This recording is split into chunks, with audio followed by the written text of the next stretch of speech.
Hello, and welcome back to my channel. This is Caffeinate Dino, and today we're continuing Kentucky Route Zero. We are on Act 3!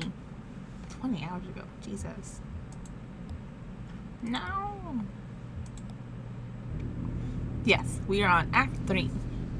We found a doctor, I believe, who gave us medicine in our drug-induced state, started talking about billing, which was very rude, I think. But yeah, we're not on the Zero currently. We're in a forest talking to this doctor. We took a giant hawk? A giant bird of some variety. A falcon, maybe? I don't know. I'm not good at birds. But it took us to the forest, which I got a little bit lost in.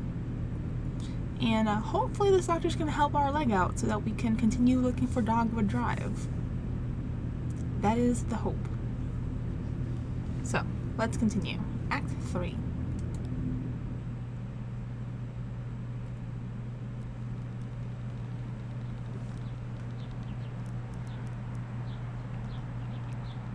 Oof, bright.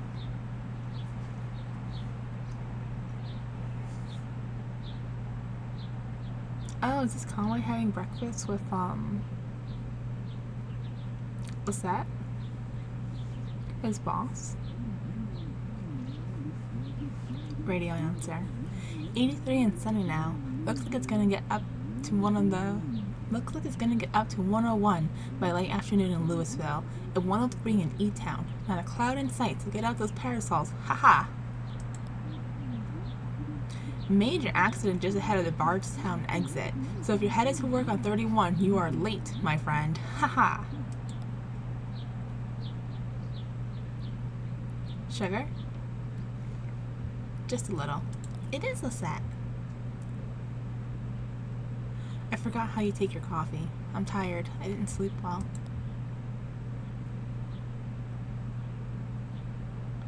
I heard you yelling. Bad dreams. We were up on a roof, Ira and I, and Charlie, eating a light supper. I was drinking sweet tea. Charlie was reading. We were surrounded by other houses, closely packed, huge sidewalks. It must have been a... what's the word? Huge sidewalks. A subdivision? That's it, I'm sure. Below us, a group of people were gathered, standing quietly. A man was reading from a book. I asked Ira about the weather. Would it rain on Tuesday, or would the sun set? Something like that. He wouldn't answer me. Charlie stood up, and Ira told him to watch his step. Then I remembered. I woke up before I could stop him.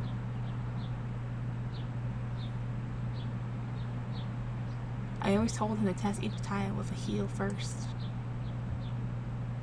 If the heel, you can kick it back and still put your toe on something solid when the tile slips. I remember your lessons. He just wanted to study his... what was it called? Aviation. That's it. How could I forget? It wasn't his fault. It wasn't anyone's fault, Conway. That's what we mean when we say it's an accident. Sure. Well, we have a mail order delivery today. Might be a long drive. I hope the truck can hold up. Long drive? What makes you think so? They said they couldn't come in person. Maybe just a shut-in. I don't recognize the address. The order is all... I'm sure we can fill it. Guess that'll be the last. I guess it will be. The last act of Lisette's Antiques. The... oh, what's the word? Finale. Maybe. No, that's not the word. I just need to think a bit. More coffee or something. Or I've had too much. It'll come to you. Maybe. I'm not sure anymore. It seems inevitable there will start to be words that I lose forever. What are those boxes you set in the hallway? Those are Charlie's old books. Oh. I thought we could look at them together. That sounds nice. Cora should be here soon. Will you wait with me? Sure, Liz. I'll wait with you. There's your traffic and weather on the 5s. That's every 10 minutes, brought to you by the Consolidated Power Company. Stick around for Old Kentucky Home with Kate, helping you turn your humble home into a mansion after this.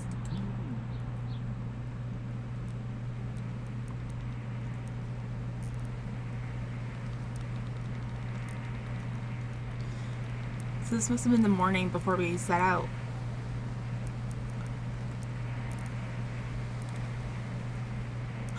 Oh no, it's just bone.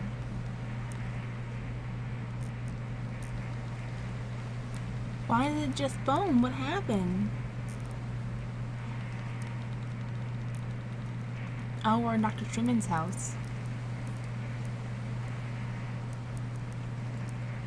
But only if you make a late payment on that follow-up visit. I think everything went well enough here that they'll only want to bill for. Oh, he's awake. How do you feel, old man? All fixed up? Truman says you might be a bit misty coming out of it, so... I was dreaming. That's unlikely. Neuropinol is quite powerful. In fact, many patients report sensation of lost time. Do you feel like you've lost time? I guess so. It's been about 2 hours. Feel like I got some rest. Good. How about that leg? How's your leg feeling? Yeah, that's the important part. Conroy shifts his leg a bit in the chair, testing it. Well?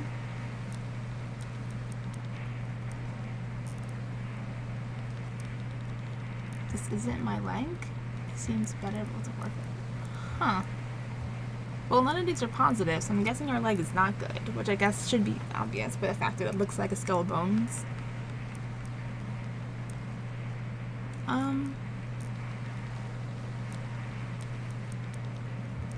It was the heat. The shingles were cracked in the sun, and one of them slipped out under his feet.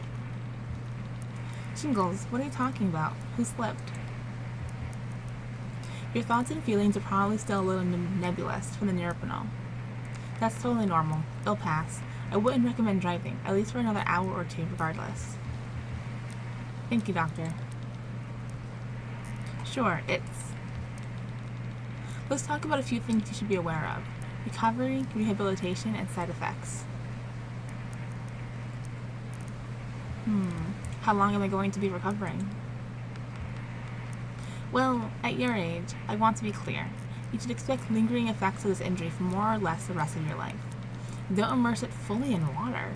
Avoid extremes of temperature. I'd stay away from dusty roads and mountain lions as much as possible. Wait, don't immerse it fully in water? Like I can't take a bath?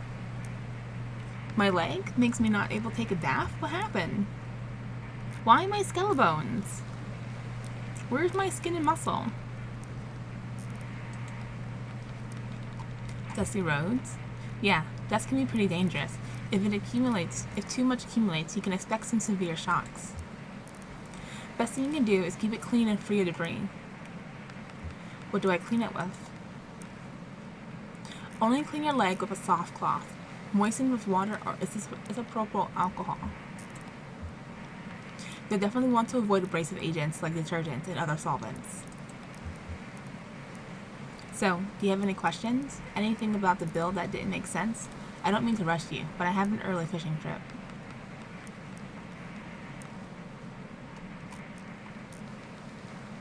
Tell him about the payment plan in the bill. Yeah, that's one of the atypical clauses. I don't really have any control over the bill now that the Consolidated Power Company bought my employer. They handle everything. So it all runs through your electricity bill now. You can pay it back in full in your next billing cycle, or you can get on an energy credit payment plan. You'll have to call Consolidated for more detail about that. I don't really understand how it works. Something about generating electricity to send back into the grid. Oh, one more thing. Don't be alarmed if you experience any side effects of the Neurprenol. Typically, we see daydreaming, deja vu, pensiveness, fugue states, irregular perception of time. About 15% of patients report a generalized sensation of lateness. Nothing to be alarmed about, just keep it in mind. Thanks for your help. Julian's outside. We can head back to your truck.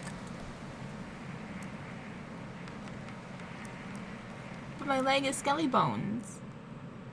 Why is my leg skelly bones? Is that part of the side effect that it just looks funny? Act 3, Scene 1.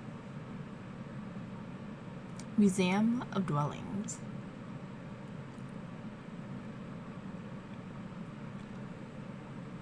Is it going to be skelly bones forever? Oh my god, it is! Look at it! Skelly bones, what the heck? What the heck?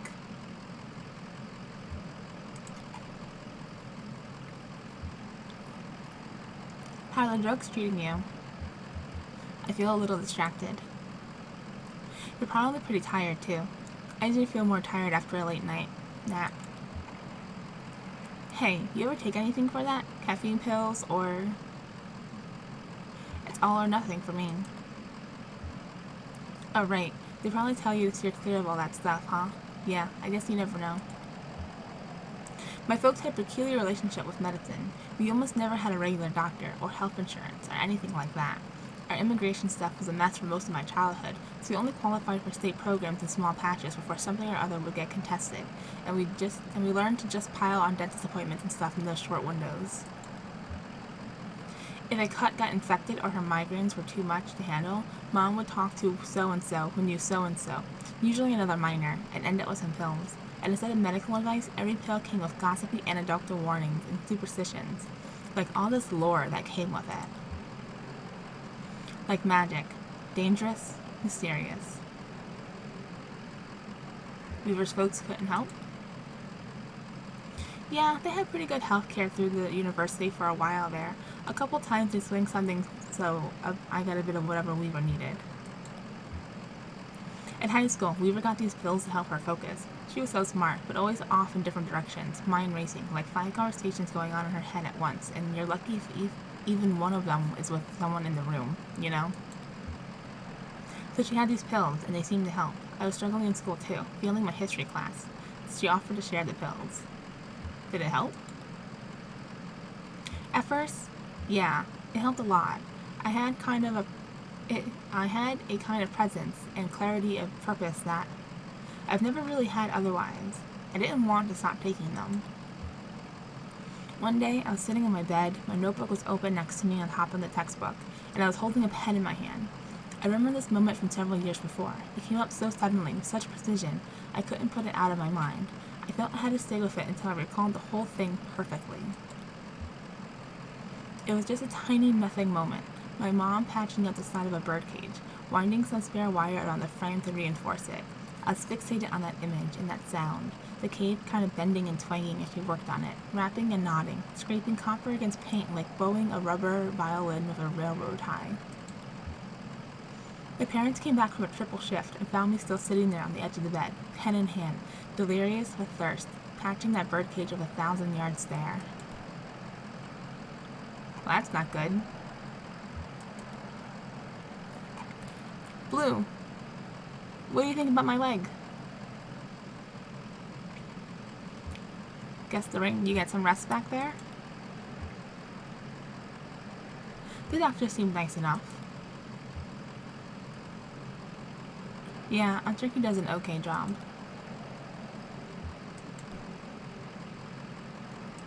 Can we talk to Ezra? No? Oh, museum visitors. Are these the guys from the basement and from the art installation interlude? 9 to 5 every day of the year except Labor Day. Last admission is at 4 p.m. daily. Damn. Try the door. Are you folks lost? And then what? Ben, you're being very uptight right now. Acknowledge me. You're right, it's locked. It's unlocked. I'm not sure it's finished in there, though. What's finished? Would it be better if it were finished? Can we be sure of that? This late, you wake someone up. Hush, I think I heard a voice. Maybe a security guard? I didn't hear anything.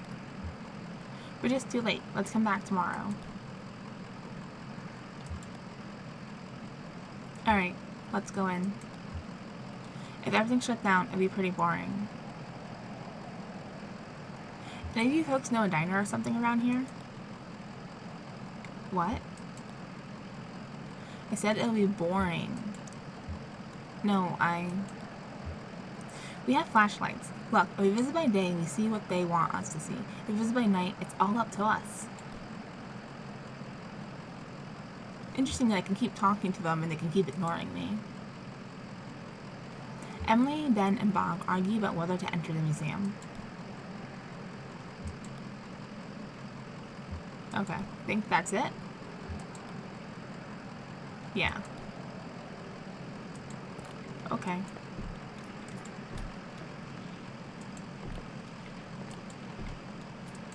Anything else around here before I get back in the truck?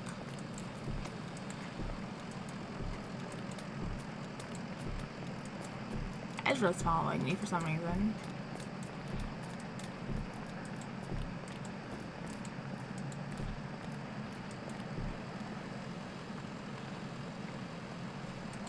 Alright, I guess that's it. Let's get going. Where are we headed to? Back to the zero? Oh, there we go. So, what's the plan here? Head back to the zero, get in touch with that clerk, could use a bite to eat. What do you think? Let's get back in touch with the clerk, because they might know where Dogwood Drive is. They're our best bet for finding Dogwood Drive. Yeah, okay. These files we got from the storage facility are all tagged and stamped. There's a phone number. Oh, it's long distance. Weird. Well, we can head back to my workshop and use the phone there. My landlord has a pretty good phone plan. He's always calling home to Ukraine. Sounds good to me. Okay, it's up north, remember? By the lake, where Peonia and Wax meet. Alright, so we're going to the workshop. We don't want to stay any longer.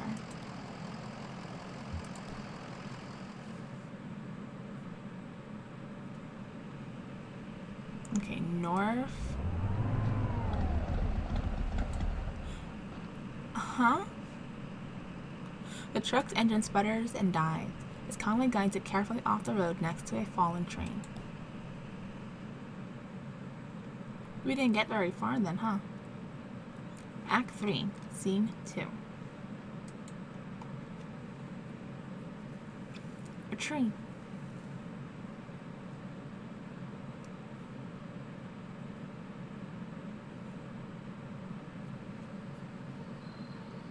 Oh boy. Oh, is that Ezra? Is Ezra coming with us? Nothing to be done? Just won't start up again. Damn, you had this truck long? I bought it used a ways back. I wonder how old it was then. Do you... Wait, is this why you always leave your truck running?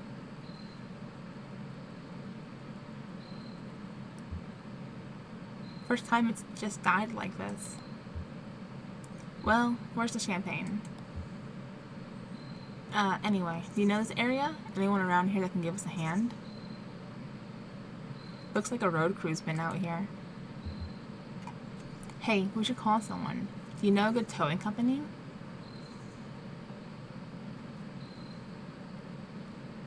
Yep, Lucky Boot Collision and Towing. Here's their card.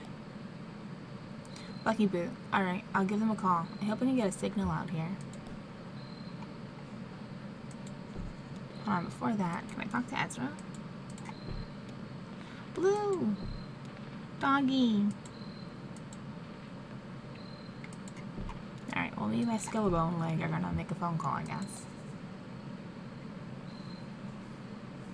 Shannon speaks into the large brick cell phone held up to her ear.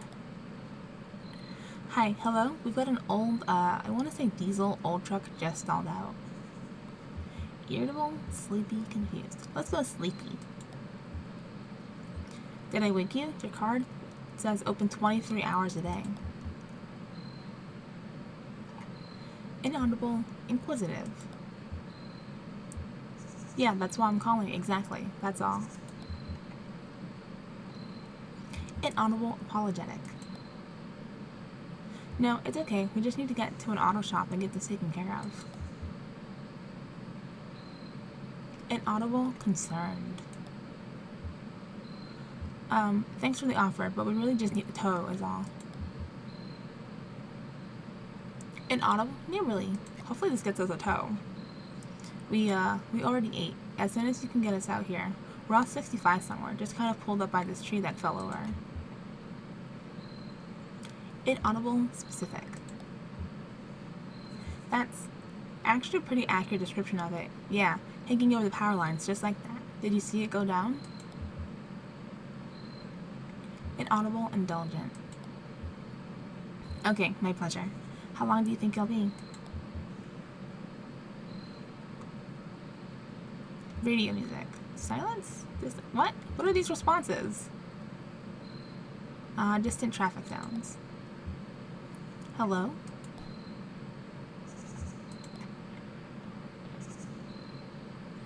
Are you bored? Sure, but I don't mind. Yeah, I don't mind either. Let's play a game. What would you like to play?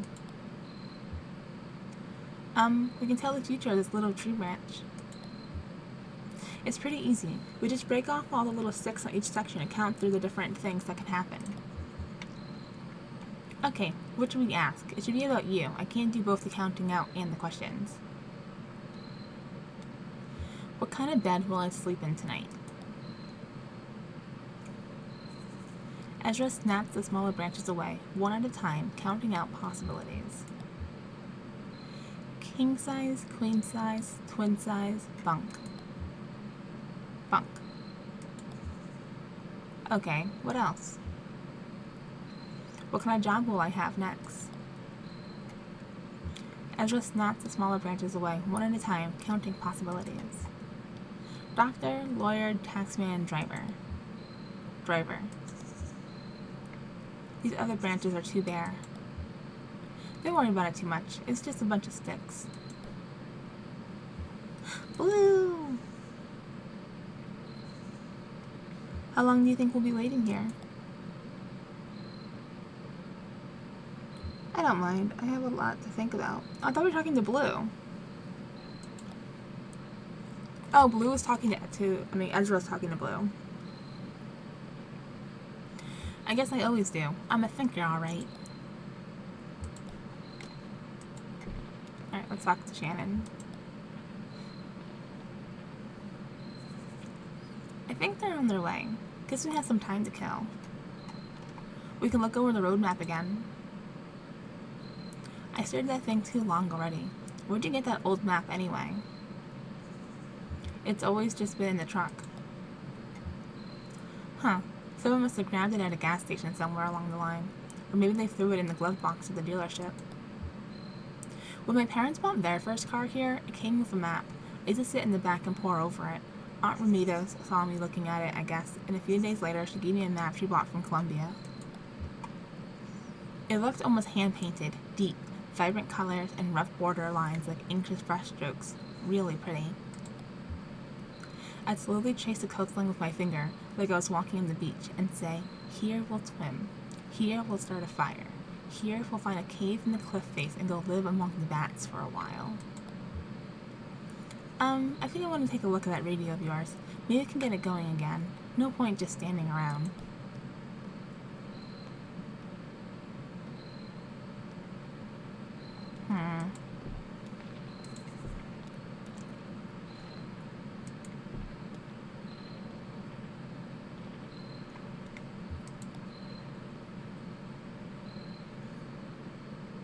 How's it looking? The leads are badly corroded, but I'm making progress. That's what I like about working on electronics. It gets easier as you go on. For me, it's just the opposite. Almost there.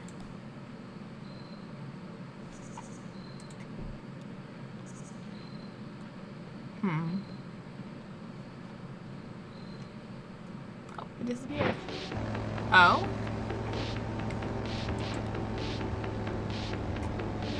Where are we staying tonight? Some closet at the bar, I guess. Harry Esperanza's 4-star broom closet experience. Maybe it'd be nice to stay outside one of these nights. Power down just enough to rest, but keep an eye on the stars. Be there when the birds wake up. Sounds romantic. Oh, Junebug! That's the singer they were waiting for in the last interlude. I'm a real romantic. Lucky me. Let's look ahead. How far are we? I don't know. 20 minutes? Damn. Harry's not gonna be happy. You know he doesn't like me anyway. I'll tell him you had to get that drain pipe on tape. He wouldn't appreciate it, but man, the way those raindrops boom down that thing, I got at least 30 minutes of it. More than all silver and gold on this earth. You should have been a poet. I'll leave poetry to the professionals. What's on your mind, Cricket? Oh, I don't know. Just looking at the stars. Hope we get there soon. Never been this late. Keep on dreaming, and I'll keep on driving. Okay. Thank you, ma'am.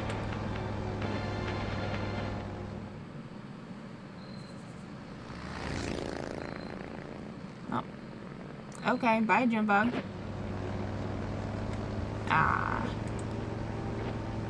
They look like they can use some help. You going to fix it up for them, Johnny? Oh, I don't know a wrench from a cattle prod. I thought maybe you. I guess it's up to some good Samaritan. Someone will stop eventually. Someone with nowhere else to be.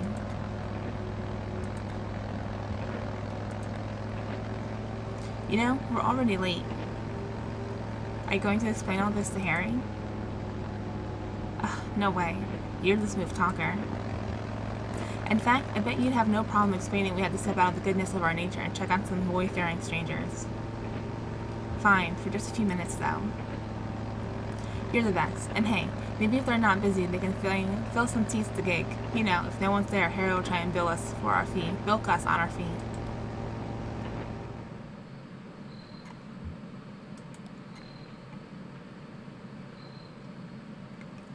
Was that him? That was a motorcycle. Lucky Boot has a big truck. Yeah, they're too fast for a truck. I bet they're getting chased by something. Maybe they just have somewhere important to be. Definitely getting chased by something.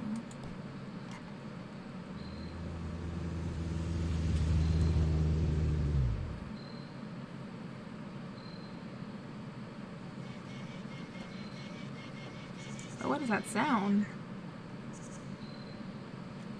Stay here. Careful, he's wicked with strangers. Ha, you. You didn't have to stop. We've got a tow coming. Hear that, Cricket? We didn't have to stop. Oh, why did we stop? That's a good question. These folks seem to have a certain handle on the situation. So... Oh, we thought you were stopping to help. Oh. Sure, something like that. Listen, we've got 2 questions for you folks. What kind of people do you take us for? I mean, how do we strike you? You seem nice enough. What do you think, Cricket? Our generosity is unmistakable, ma'am. It radiates. It does radiate. Now, here's another question for you. Do you like music? Do you like music? Lisette used to sing in taverns on the weekends. Beautiful stuff. Of course you do. Oh, she's interrupting us. We're not even saying our whole sentence. Say, they should come to our gig. What an idea. Well, we're waiting for a tow. A tow? I won't hear about it. This time of night, you'll be kicking your heels till dawn. We'll fix your truck up. Me and Johnny are a couple of regular gearheads. Why, I just put a new cylinder block in this baby over here. The vicious cycle. That's what we call our bike. We call it the vicious cycle. Pretty tough, huh? We'll get you fixed up quick so you can come to the gig. Sure. See, we have a regular booking tonight, and, well, we're running late. Very late. That's what I told them. Now, the old man who runs this venue, Henry Esperanza, is a notorious holder, and if we don't get a few buys in the crowd, well, he'll go on penny pinching on us. Just a short set. We only have one song prepared. You'll come to the gig, won't you? Of course we will. I mean, if we're going to fix our car, then we may as well come to their gig. Of course they will. Can you believe we almost didn't stop? Hungry, old lady? I think I've got a crust in the sidecar here. Oh, it's a blue. Yes, feed blue. After all, it is so late. Well, it's all said and done. We stopped. That's all that matters. Our gig's at an old tavern called the Lower Depths. It's over there by Old Charlie Moron Highway, just east off of 65. We usually take a right off the interstate around the arcade. Johnny likes the arcade. That place. I just put fresh batteries in my field recorder. Hold on. It is by the Old Charlie Moron Highway, just east off 65. Take a right off the interstate around the arcade. Do I need to remember that? Because I didn't remember the forest instructions and I got terribly lost. East off 65. Charlie Moron Highway. Not Moron, Moran. Right around the arcade. Okay. Now, let's see about that truck of yours. I feel certain we can get it running. Okay, cool. Oh! I guess it's running.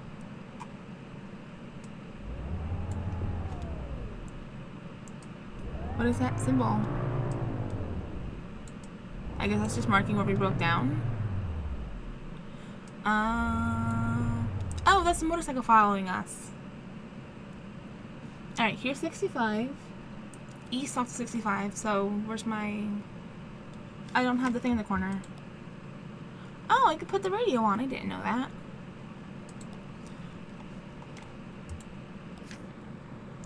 Or just east off 65. Take a right off 65 around the arcade.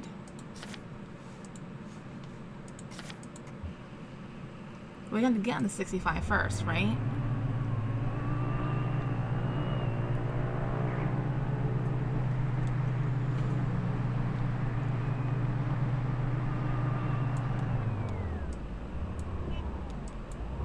Louisville Road. Moth Cave.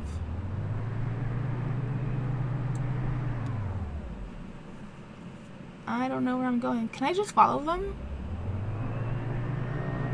Oh, there's the arcade.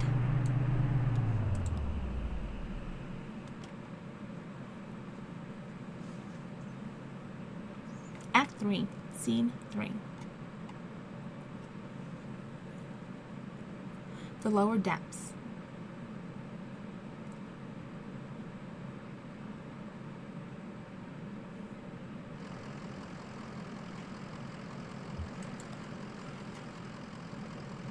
Feels a little like home, huh?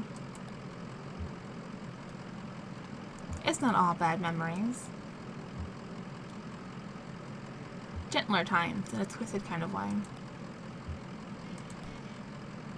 Are they robots? Why are they making that noise?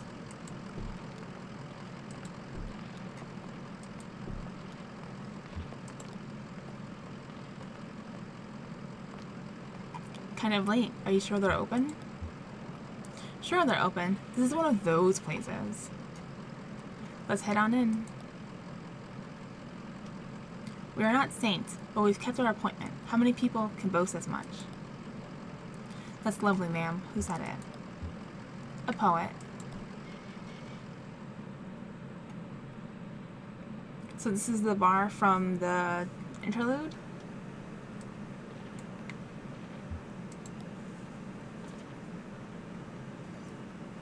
Ma'am, I hate to say it, but the cupboard is bare. Have some vision, Cricket. You've got 1, 2, 4 patrons. Harry doesn't count. Well, we've done more with less. What kind of music do you play? It's like Serrano Cole meets Ike Towner, but with a woman lead, and the keyboarders are kind of ambient whisper wave. A little bit more reverb. There's some Dolly Crown in there too, like the early stuff before she joined the Sheet Swingers. Better drum programming though. Whisper wave. Got it. I think he gets it, ma'am. Oh, he gets it.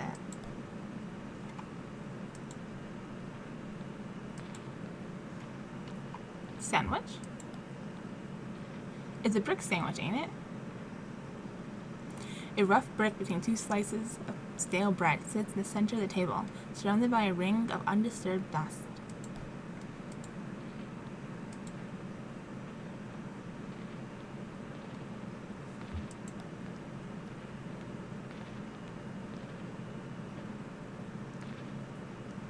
A bulky set of black goggles sat on the edge of the table, next to an ashtray, a newspaper, and a few empty glasses. Huh. What is it?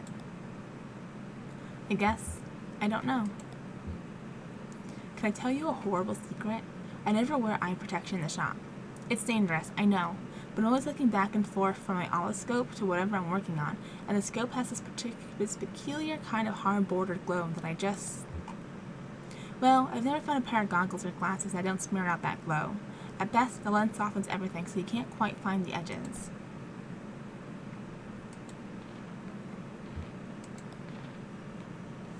Ezra flipped eagerly through the jukebox catalog of songs.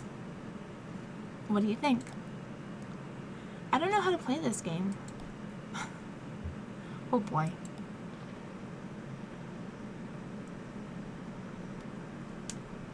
All I'm pouring tonight is Hard Times whiskey. Got any coffee going? No coffee. Hard Times whiskey. Say, shut the goddamn door, would you? I can't afford to run the AC all night. Sorry, Harry. Oh, it's you two. Where have you been? Never mind. Listen, I can't keep this place open for the small hours of the night just waiting for musicians. Where is everyone? Everybody had to, clear out. Let's get set up, huh? There's nobody here to listen to it. I can't pay for her. We brought some people, Harry. A crowd is forming. Yeah, but also Don't you want to hear some music, Harry? That does sound nice after the day I've had. But Oh, they're both robots. They're both making robot sounds.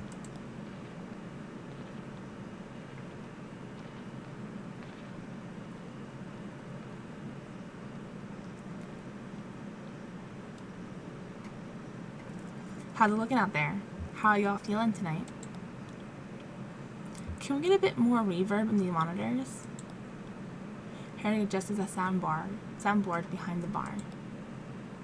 How's that? Test, test. 1, 1, 1, 3, 50. Lamentation. Lamentation.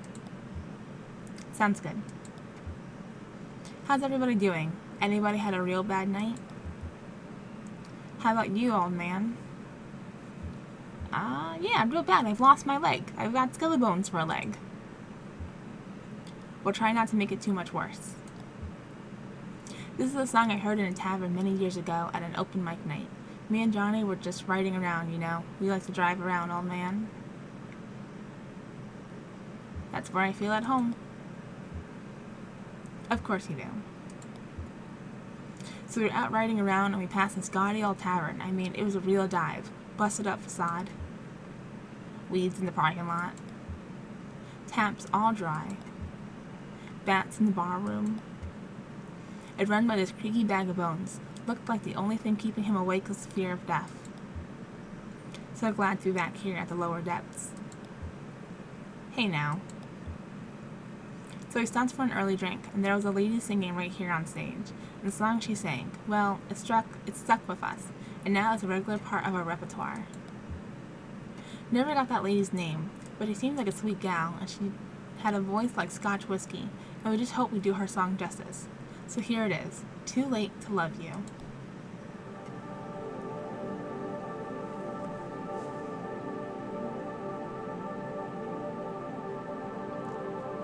Oh.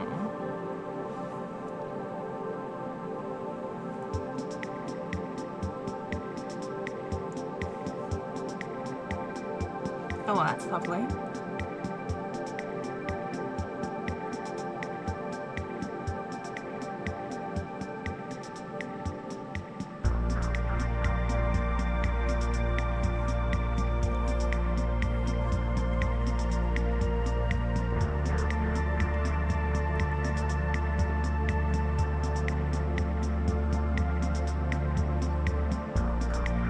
When you left... Oh, I can pick the lyrics. When you left me...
That's such a nice song.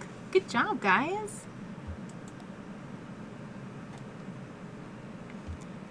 Well, hope you liked it. Oh, I can't tell them how nice it was. They did such a good job. Kind of sad, isn't it? Kind of. Listen, we appreciate you folks sticking around for the show. There's nothing more wretched than playing sad songs to an empty room.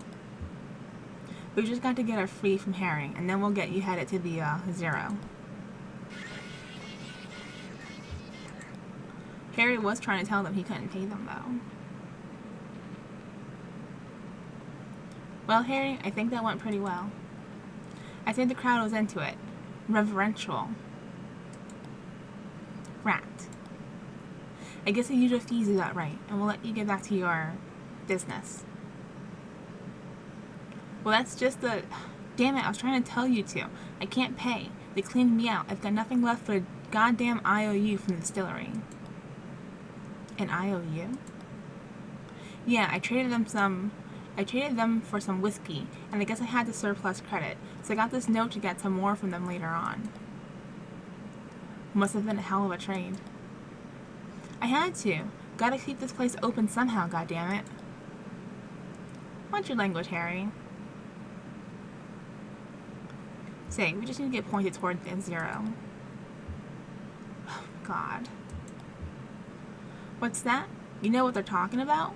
Tell you what, you point my friends and I to the Zero, and we'll call it even. Are you sure you folks want to head down there? I've never been there myself, but people hear things. Rumors. Do you know another way to Dogwood Drive? Dogwood? Got a letter, did you? I've got a stack of them. Okay, well, sounds like the Zero's your only course now.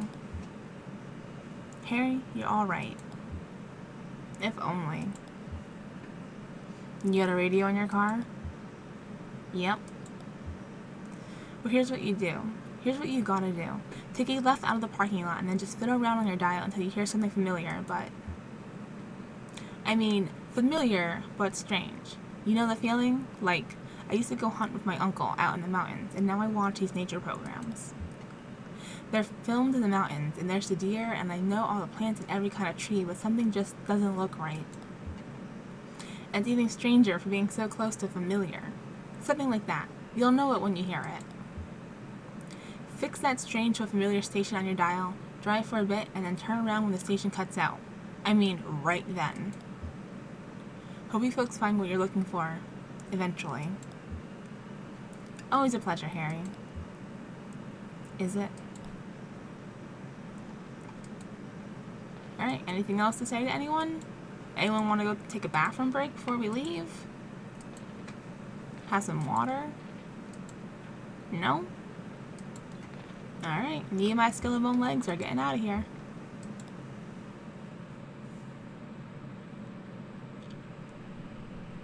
Alright, radio.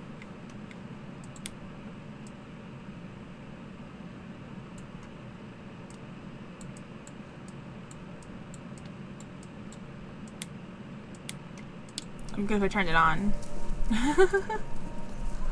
Oh, I found it without turning it on. What's this station? I've never heard this before. Sounds like horses. Horses running? A race? Lisette and Ira had some horses years back. Yeah, I've always been a little afraid of them. They're so big and, I don't know, you look in their eyes and they're almost human. Like they're human and animal at the same time. Since they've been domesticated so long, I guess. Well, that fits familiar but strange for me. Harry said we just drive until it cuts out.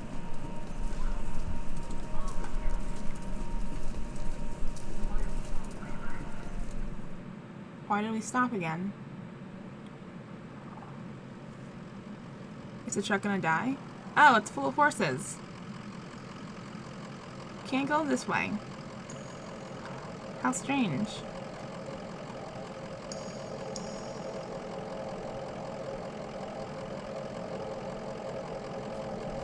Why are there so many of them in the road? And at night, too. Shouldn't you be sleeping? Oh. I guess we're here.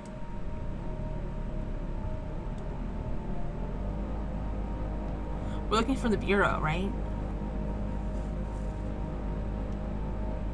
Halls of the Mountain King.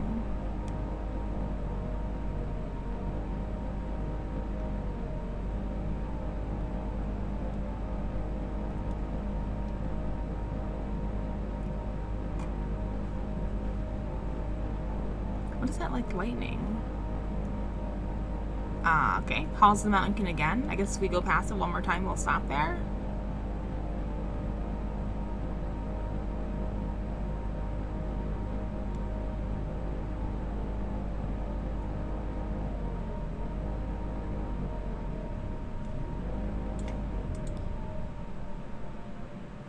We passed it 3 times. May as well see what it is. Oh, Act 3, Scene 4. Hall of the Mountain King.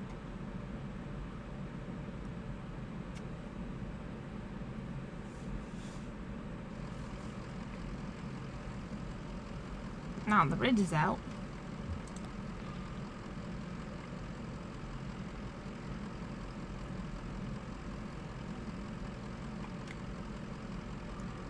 What do you suppose happened here? Some kind of storm washed it away? Or just a slow drip from the ceiling, wearing it down?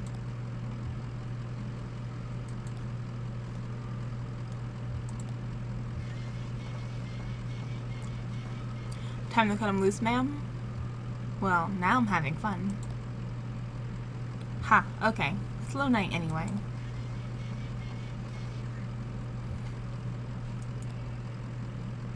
The bridge ends abruptly, crumbling in disrepair.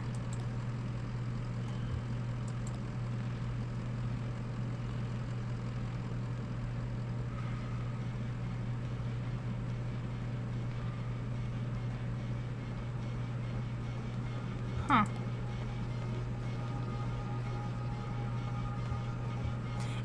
A loop of decayed rope is coiled on the banister.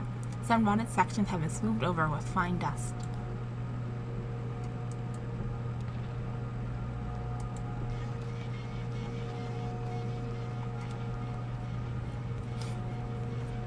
What is this place?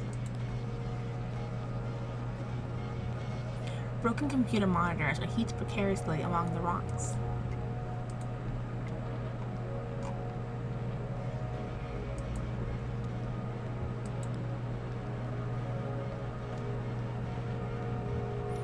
A pet carrier for a cat or small dog has been left by the path.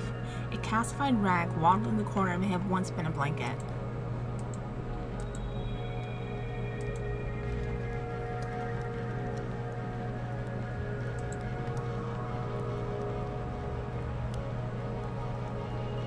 Oh, there's a person. A hiking backpack leans against a rock. It's empty except for a dusty bag of cat food and a few punch cards.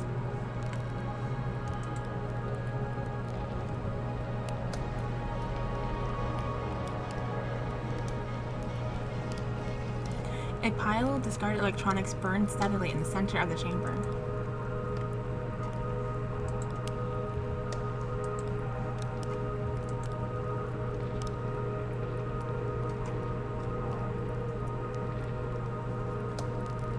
Oh, it's triangles within triangles down here. Shifting, intersecting, overlaying. Isn't it romantic? Let's see. Your heel is back the love of a boy you once knew, when you were too young to recognize the movements of the heart. And you are escorting her, pretending to have her interest at heart, while really, you're in love with the young woman as well, and so you've agreed to help him conspire to win her affections, but it's just a ploy to set him up for embarrassment and diminish him out of the picture. What are you talking about? No, you're right. It's insipid. Derivative. I used to be really good at this. I had 11 novels published, from The Billionaire's Bidding to Fields of Longing. Real hot, bodice-ripping stuff, you know? I miss those days, in my Lexington studio apartment. Just me and my thesaurus, steaming up the windows. Why did you stop writing?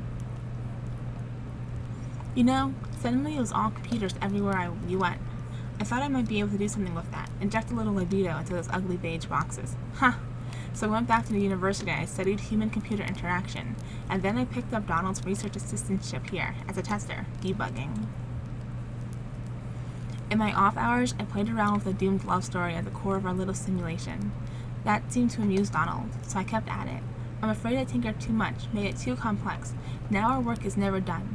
We don't even have to add any new functionality. The bugs just grow on their own. Too complex. I miss those days in my Lexington studio apartment.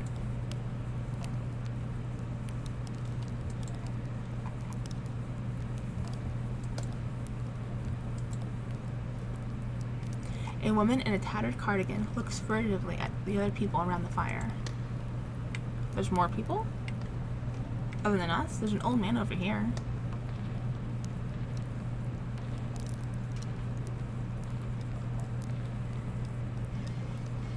Donald puffed on a smoldering pipe while half mumbling and half singing an old country tune.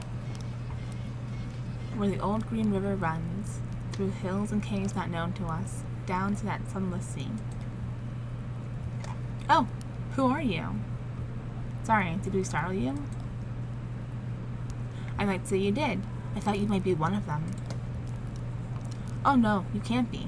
We've been patching all their spy holes. We keep the lights dim and the motors running softly, and we route the smoke out through. That is, what were we talking about? We're a bit lost, actually. Ah, you came from the road. 0. No, you should stay off that road. Not safe. Bizarre topology. You'll never get anywhere. It just brings you right back here. The bridge is out down there. Yes, we're quite marooned in this moment. But I don't mind. Not anymore. This is where my life's work is. The computer. Right on the other side of the spire. It looks like a harmless old computer, doesn't it? Like some beat-up mainframe exhumed from a university basement and left in this cave to rot. Or to flower. No, it's no ordinary computer. I've modified it extensively, and in some pretty experimental ways, believe you me. And that's to say nothing of the software, but... You look like a technically minded sort of person. Tell me, do you know the effects of mold growth on diffuse-based transistor circuitry? Sounds like it would short-circuit.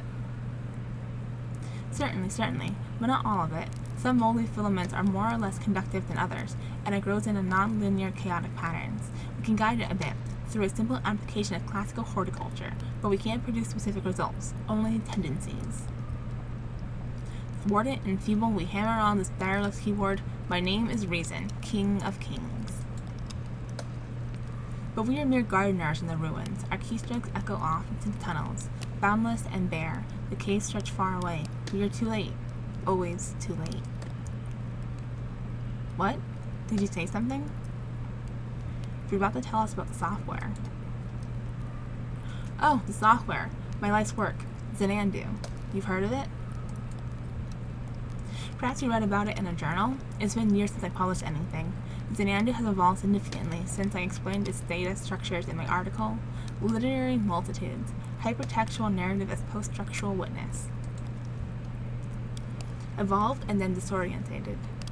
Donald sighs dramatically and takes a puff from his pipe. I'm afraid you are too late, fellow hypertext enthusiasts. As mold accumulated on the circuitry, Xanadu blossomed for a moment into something holy and enchanted, and then all the charm was broken. Do you have any idea what it's like to spend your life building something and then sit powerlessly as your work declines into ruin? Jesus, everyone has something sad to say. I drive deliveries for a small antique shop and we're closing down.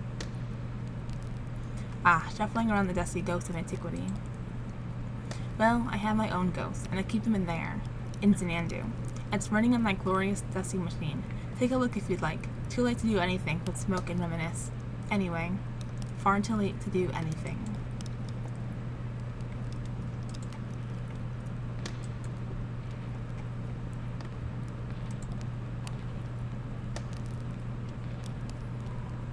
Do you know that when I first... No. I mean, if this cave were larger, it could... Now I'm getting ahead of myself. Ah, I've got it now. How would you characterize this space? The one we're standing in now? It seems endless. But you have no idea how right you are. Decades of mapping and notating. How can you tell? What formal quality makes it seem endless, you know? There are tunnels everywhere. We're surrounded by them. Look at that one, up there. Do you know what? No. Let me explain to you what's in that tunnel. You won't be scared. Close your eyes. Will you close your eyes? Not happening. Oh, how disappointing. What are all these computers for? Sorry to disappoint? Yeah, let's do that one. No, it's my fault. I shouldn't be so attached to the future. It's always getting in the way of my work.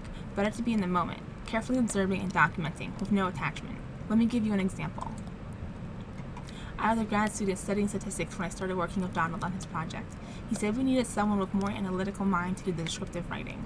Someone who would appreciate the case descriptions as real labor, instead of taking their authorial voice for granted. Donald warned me it would be long hours of typing painstakingly detailed descriptions into the computer, and I put in the hours. Believe me, I've put in the hours. I've described every facet of this case in such detail that sometimes I don't know if I'm reading or looking, writing or exploring. Often, in the dark and lonely moments, I worry that in my sleep I've transcribed the rooms from my dreams into a system. How would I know? They could only be entered with precise, faithful detail. That's all I know how to write, and all I dream is about caves. I only dream of caves. A man wearing large glasses inspects the ceiling.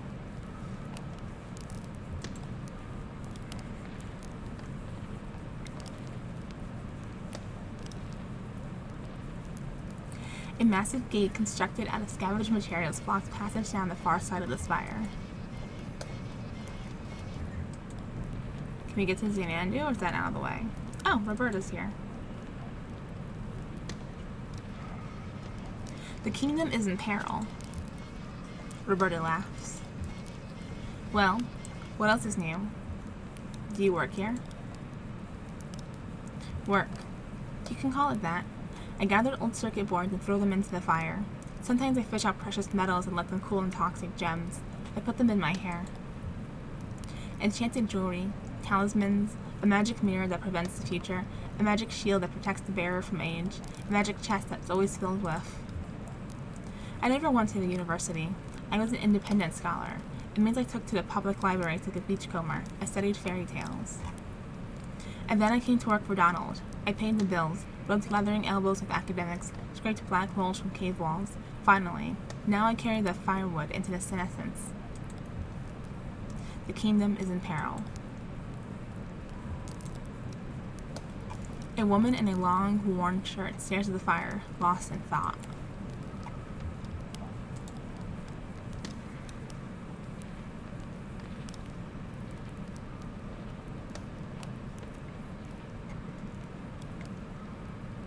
Baffling control panels are sheltered from the elements with a worn tarp.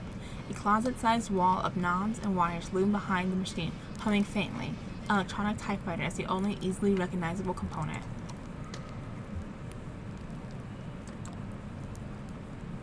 How do you think we get it started? This old thing? Maybe there's a hand crank around. Oh, it has a run key.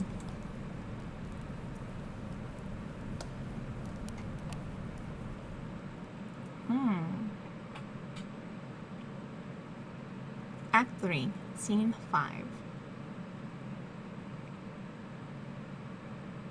Xanadu.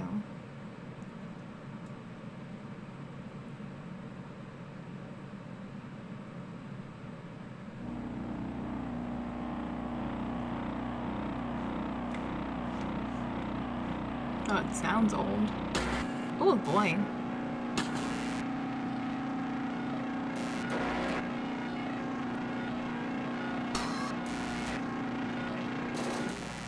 A den of something.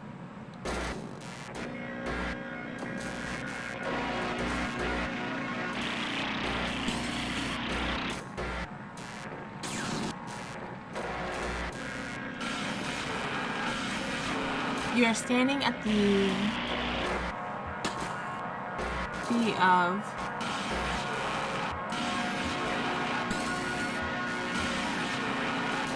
these switches do anything? Conway flips an unlabeled switch.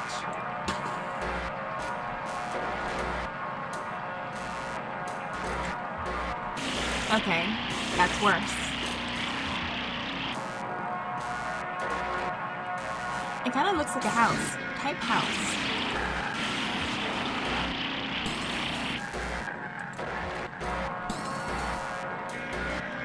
Huh.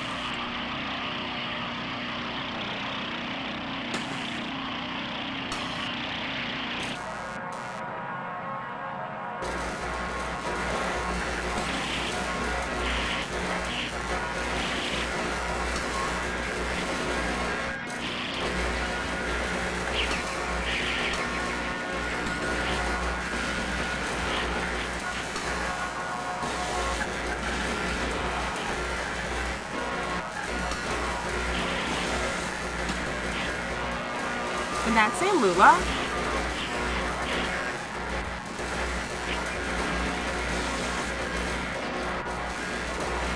Lula, or...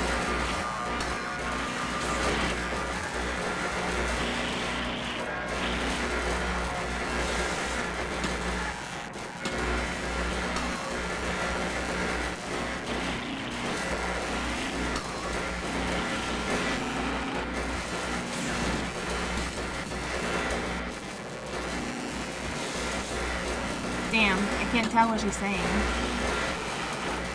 Oh, I have a portable degausseur with me.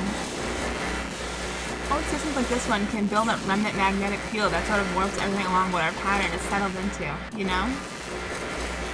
The degausseur cleans that up by suddenly shaking the magnetic field around until it's uniform again. That's how I like to think of it anyway. Like a shaking snow globe. Worth a shot.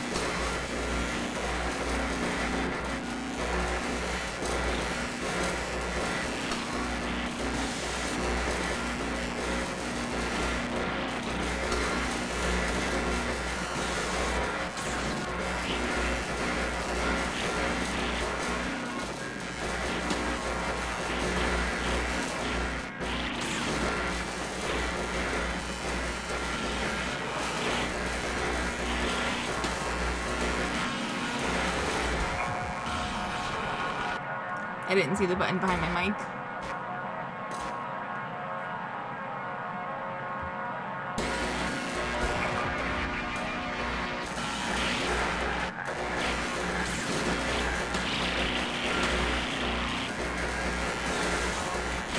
Well, okay.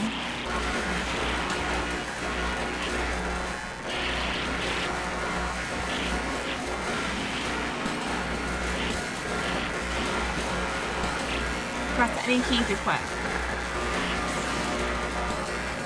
This is a lost cause. What a piece of junk.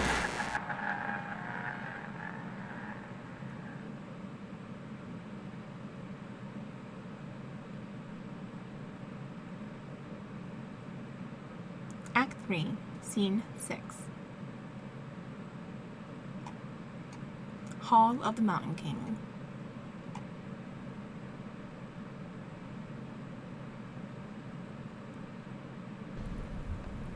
Bizarre. And what was done about Lula? Maybe Donald knows how to clear it up a bit.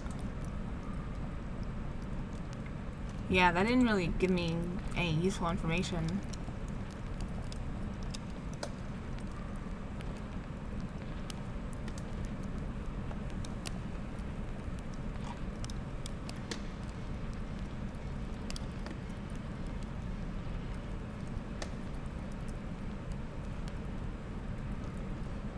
I didn't realize Donald was so far away.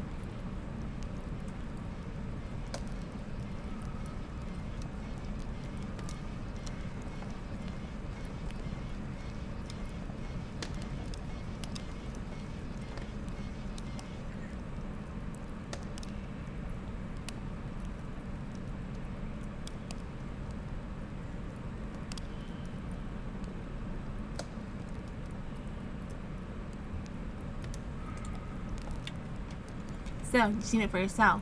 What's left of it? Is that the end? The chalky bones of a beautiful dream. You can see what it once was, can't you? Can't you? There was so much more to it. Ornate labyrinths of memory, exhaustively simulated parallel cave ecosystems, real artificial intelligence built on sophisticated neural network algorithms.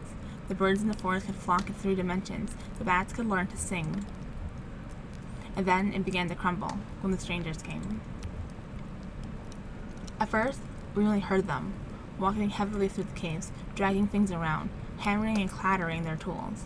Sometimes we heard working songs, never close enough to make out real voices, just their echoes cascading wordlessly in the tunnels. Then we caught a glimpse of one. What were they working on? I shouldn't be telling you about this. They're dangerous. They're strange. And should never have tried it out with them. They are always too much for me. But it's too late now. If I'd listened to Lula, Lula Chamberlain? Yes, of course. Oh, do you know her? We're looking for her now. No, she's gone now. She left. We built this together, did you know? Lula, Joseph, and I. Oh, that was in the intro of last time, I think? Lula is gone from here, but Donna points across the cave with his pipe. Still and there, in Zenandu. I don't know where Lula is now, or how to get there from here, or how to unwind the damn tangled highway, but Zenandu, before its ruin, was flawless as an oracle, a shrine to perfect simulation. But maybe. Those weird interlopers destroyed my Zenandu. Perhaps I know how to fix it. It may be dangerous. I've spent many eager seconds to negotiate with them, to repair my masterpiece. Back there, that tunnel, push back the vines, crawl out into the darkness, watch your step. After a while, you'll feel the terrain change beneath your hands and knees, from rock to crystal, and then to mud. Then you'll be out. That's where the strangers come from. Now leave me alone. I still have a bit of mold in my pipe and a few dreams left. Huh. Okay. Act 3, Scene 7. Where the strangers come from.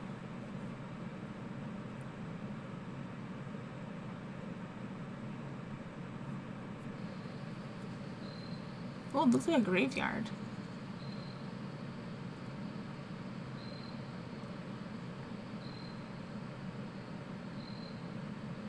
Where's your characters?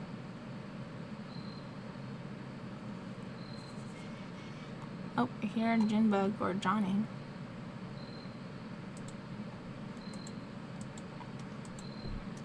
Oh, there we go. We came out of here.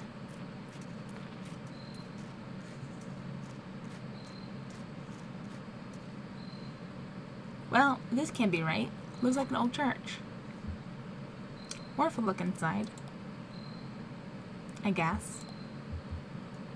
I want to stay outside. Why? I think I saw a lizard. I'll stay with him. Okay, we'll make it quick.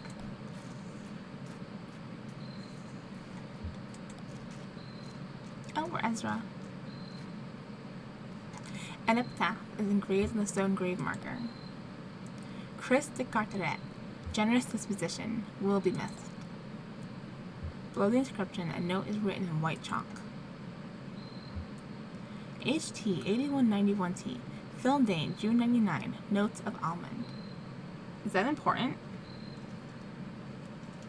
Hold on, I'm gonna write that down just in case. HT 8191T, June 29, Almond.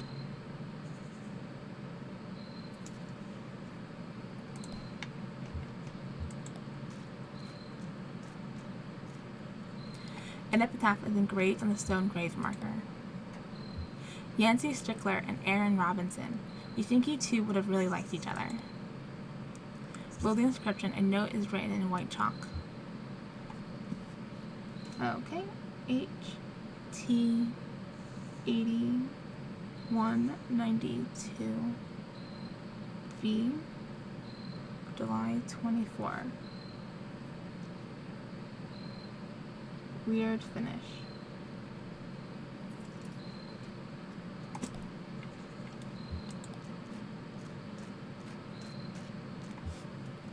An epitaph is engraved on the stone grave marker. Nathan Gray always had a far-off look. Probably still does.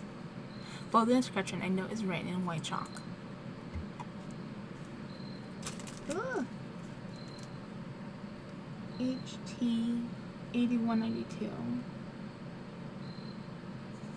E. August 1st. Aftertaste of rainwater. Okay.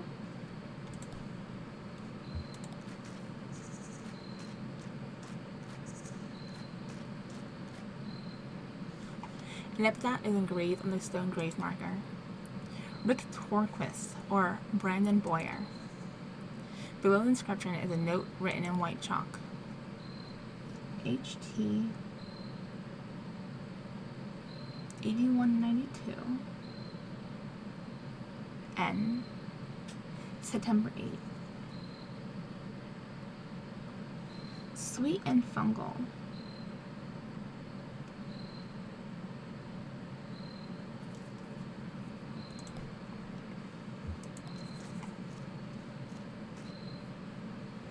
An epitaph is engraved in the stone grave marker. Gregory Menenga would have wanted it this way. Below the inscription, a note is written in white chalk. HT 8192 Q September 9. Maple turpentine.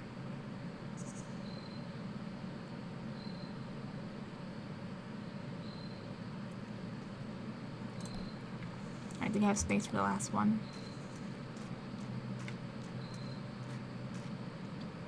An epitaph is engraved in the stone grave marker. Rookie Grove should have said something. Below the inscription, a note is written in white chalk. HT 8192 X November 1st. Sense of foreboding.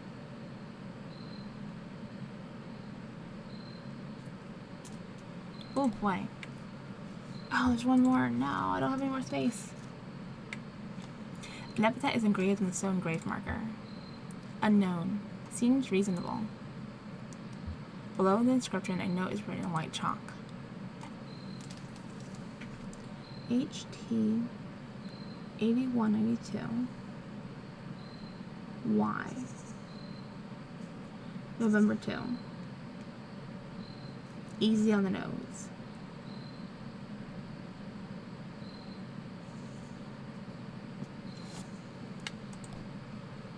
Interesting. These all went in order of their date.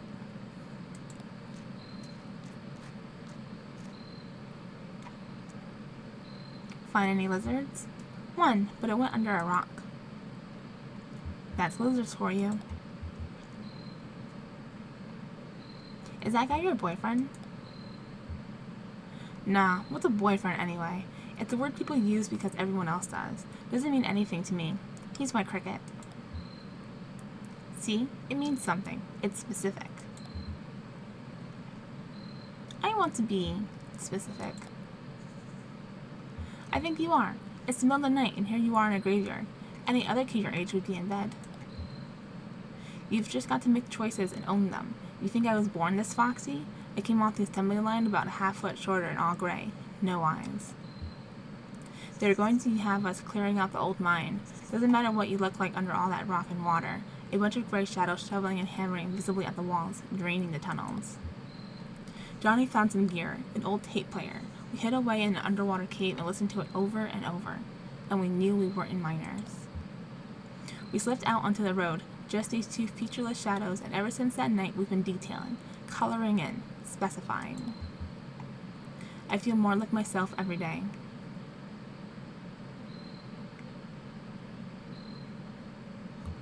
I feel more like myself when it's just me and Julian. Well, there. Now you're getting specific. Oh, here they come.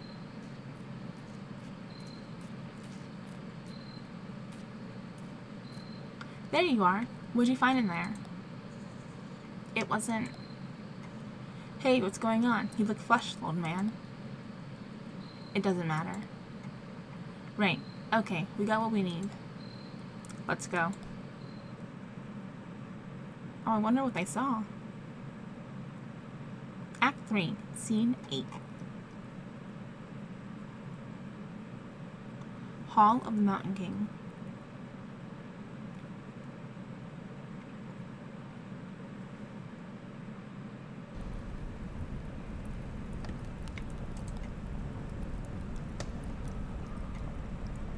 Singing softly.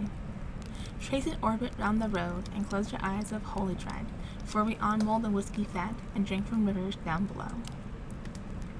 We found your strangers. We know how to fix your damn machine, but I'm not sure it was worth it. Oh! Soon the visions will return. What have you found?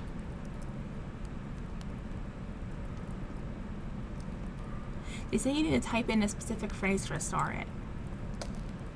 Oh, a bit of a poem to rally the illustrious spirit. Of course. Well, then, type away. By all means, do not hesitate. Type away. Alright, back to Zenandu.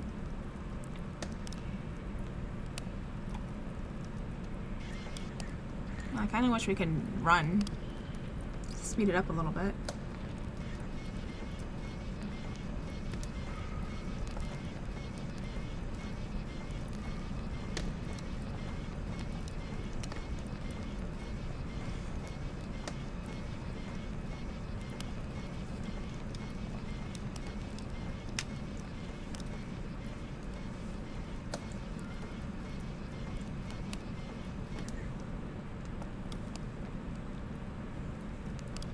Oh, sounds like Junebug stopped walking.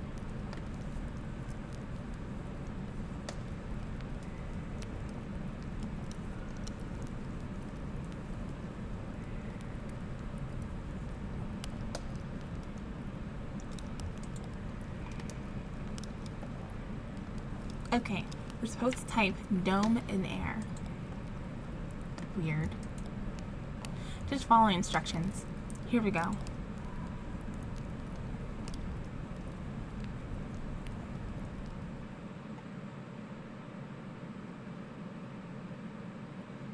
Act 3, Scene 9. Zenandu.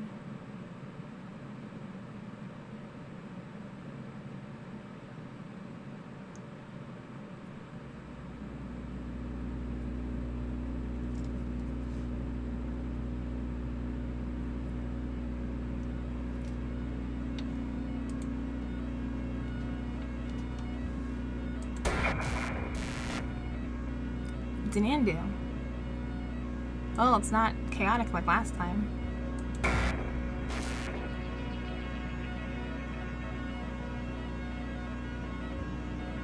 At the end of road.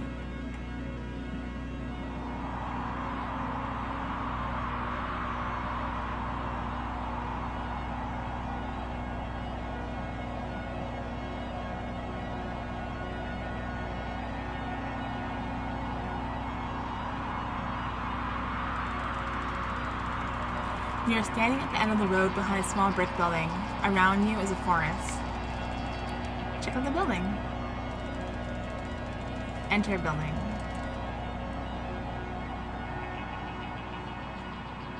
Inside building.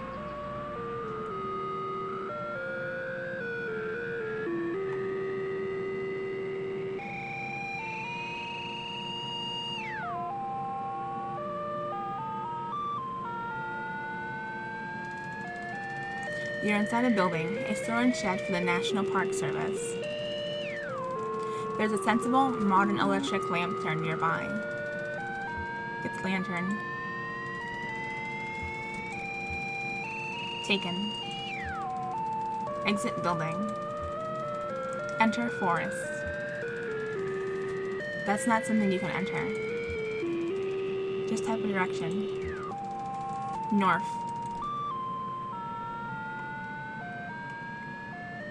In forest.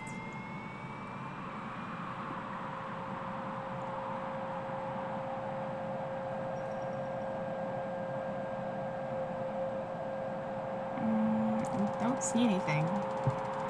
You're in an open forest with a deep valley to one side.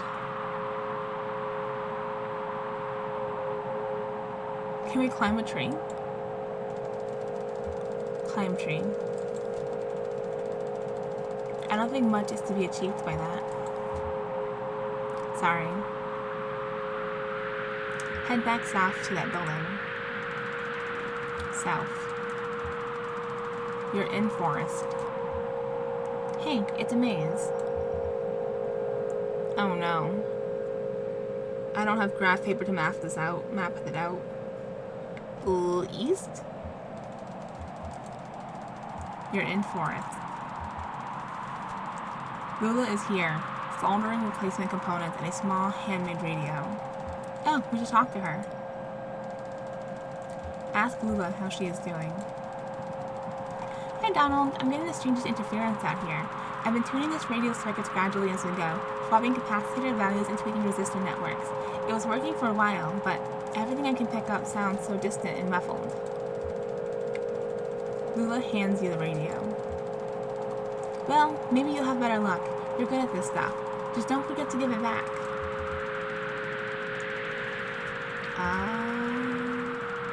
North. I don't know which way we're facing, so let's go north. You're in forest. Joseph is here, tapping with a small stylus on a modified pocket braille slate. A small gray kitten, no more than a few weeks old, dozes comfortably on the top of his backpack.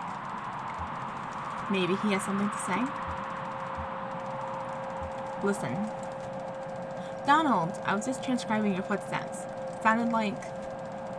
Joseph runs his fingers along the index card he's been tapping on, from right to left. Long, weary song, drearily gone, dearly gone. You beat a melancholy shuffle through these woods, Donald. Ha! I've been noting down the sounds of the forest, with an ear for speech and an inborn filter for poetry, I suppose. So maybe it's me being melancholy after all. I'm eager to see what the poetic subsystem makes of these punch cards. Let's go east again.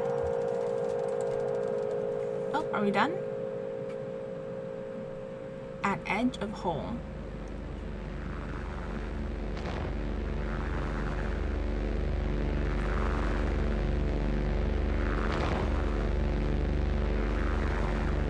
Looks like a mighty deep hole. You are at the edge of a massive hole. The dirt gives way to rock as the ground sinks into darkness. The computer tied to your upper back slickens with sweat in the afternoon sun. The rope slung around your shoulder has slipped under the strap of your backpack, digging uncomfortably against your collarbone.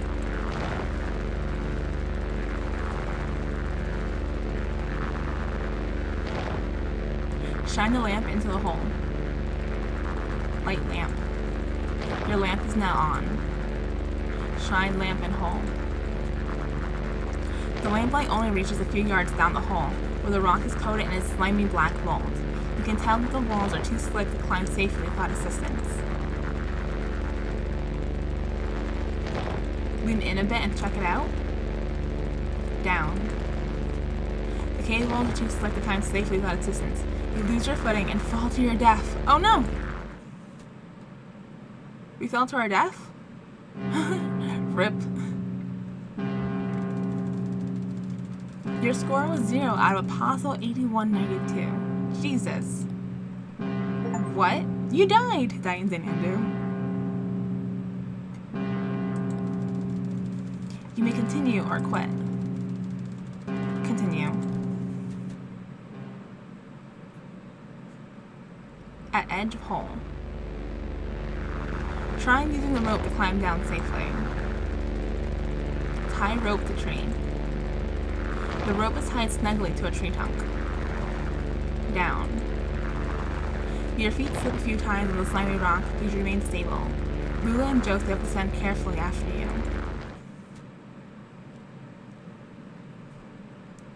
In bed quilt.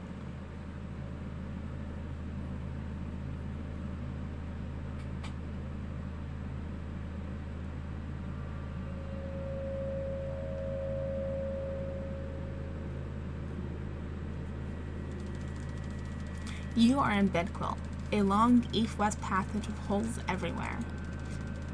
Joseph and Lula remove the computer equipment they are carrying on their backs and begin setting up. That's the last trip, so everything's down here now. Say something back to her. Say something back. You make an awkward joke. Don't be so morbid. Lula looks pensive.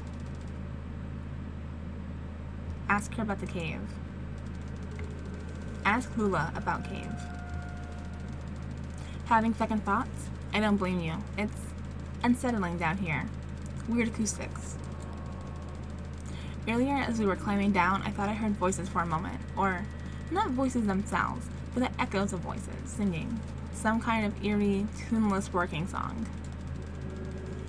I'm glad I'm not down here alone. What's the gear they're carrying? Ask Lula about gear. Sure, Donald, we may as well take inventory. I've got the tape machine to synthesize their parts we borrowed from the School of Music. It's all tuned up to my voice, so we won't have to type so much. Joseph has his slate and the punch cards he's transcribed from the poems we read him. He's got the typewriter and the paper tape reader. And you've got the CRT display. How's your back holding up? Joseph looks uncomfortable. Jealous. Hey Donald, can you help me wire up these generators? I'll assemble the synthesizer, but I can use some help with the serial interface if you have time. You hear an unfamiliar echo from the tunnel to the east.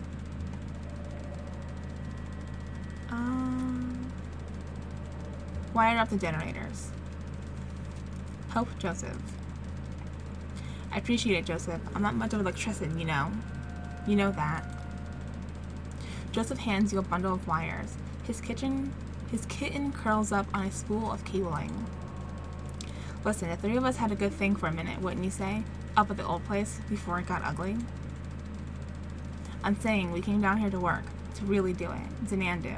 And I mean, we've got to be rational about this. All three of us have got to put our feelings aside for a bit and be rational. Do you know what I'm saying?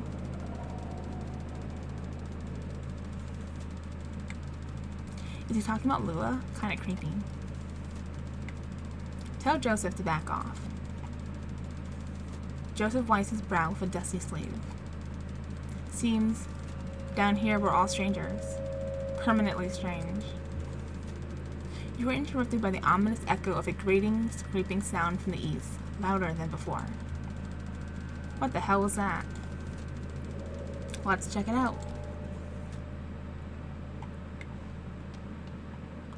In tunnels.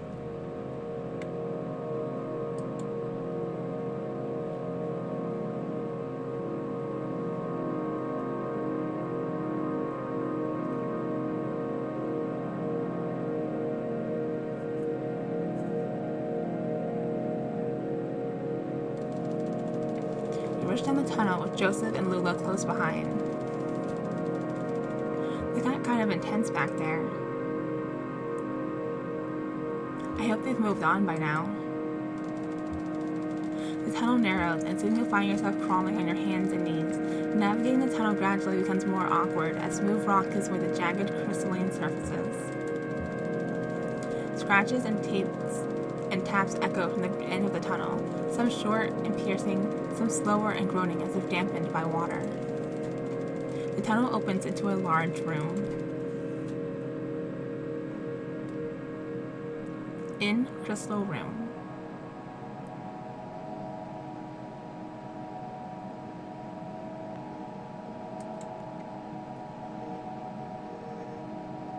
Oh. Who are you? You are in a large irregular chamber. The walls, floor, and ceiling are covered with crystalline projections. Strangers are here, scraping black mold from the crystals. They look up when you enter. One of them seems about to speak. Finally. Let's listen to what he says. The stranger reaches for a box he's carrying and presses a plastic button. The box whirs to life, and a crackly voice blurts something unintelligible, then slows to a deep gurgle. He looks at his companions momentarily in confused disappointment. Then he returns his awful gaze to you. Joseph flees through a tunnel to the north. Lula flees through a tunnel to the northeast. Follow Lula. Run northeast. Lula's headlamp scans across the northern passage as you run. Soft shadows loom perplexingly from floor to ceiling. You feel around to distinguish shadows from crystals, but eventually find yourselves cornered. You have hit a dead end. Let's find a way out of here. Escape. That's not a verb I recognize. Look for escape. You can't see any such thing. Listen, I think they've gone back to work. They seem strange somehow. Maybe they've forgotten about us. Alright, let's try to pass them quickly now. Don't make eye contact. Then we'll find our way back to the equipment. In bed quilt.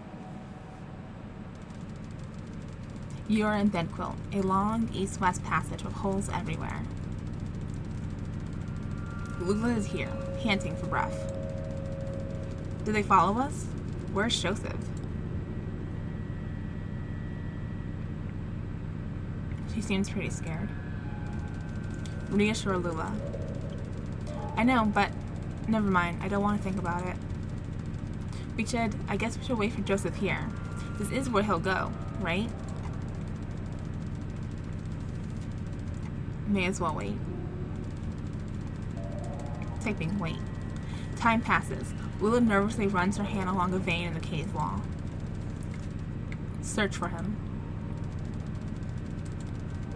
Typing search. I only understand you as far as wanting to search. We have to be more specific. Down one of the tunnels? Search tunnel. You select a tunnel at random. Your lantern illuminates several sets of footprints in the molded cave floor, but they are impossible to identify. With the equipment? Search equipment. The various computer and audio equipment cast angular shadows in the tunnels as you scan slowly across the pile. Nothing. Joseph climbs down from the rope, still tied above. The damn sound. Those damn voices. I don't even know what direction I was running. I wove through the network of tunnels. I ran my hand along the wall, always turning left, but every turn and every rock felt the same. For all I knew, I was running in circles. Finally, I ended up here. And I hid. I panicked. I heard you talking, but I didn't think I could trust my senses. But listen, there's one thing I have to tell you. While I was out there lost in the tunnels and caves, I came across the Zero, and I had no idea. It's like a real place. They pick up garbage, they deliver mail, they go to work and to church, but it has an awful kind of emptiness. Wandering through, I heard horrible echoes. Weird images got burned in my mind's eye. A television, a scarecrow, a crystal, a feather, a sandwich, a CRT monitor, a bottle, an anchor. Lula looks down at her feet. What's up with Lula? Ask Lula what is up. Nothing. Just, Joseph, you sound disturbed.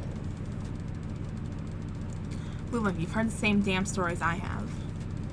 It doesn't matter now, damn it. I'm leaving. To hell with all of it.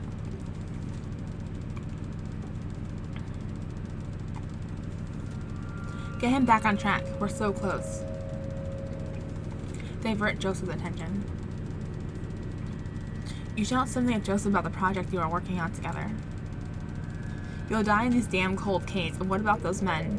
You know they'll come back. Tell him we can hide from the strangers. Suggest finding a hiding place. You shout something at Joseph about going deeper into the caves.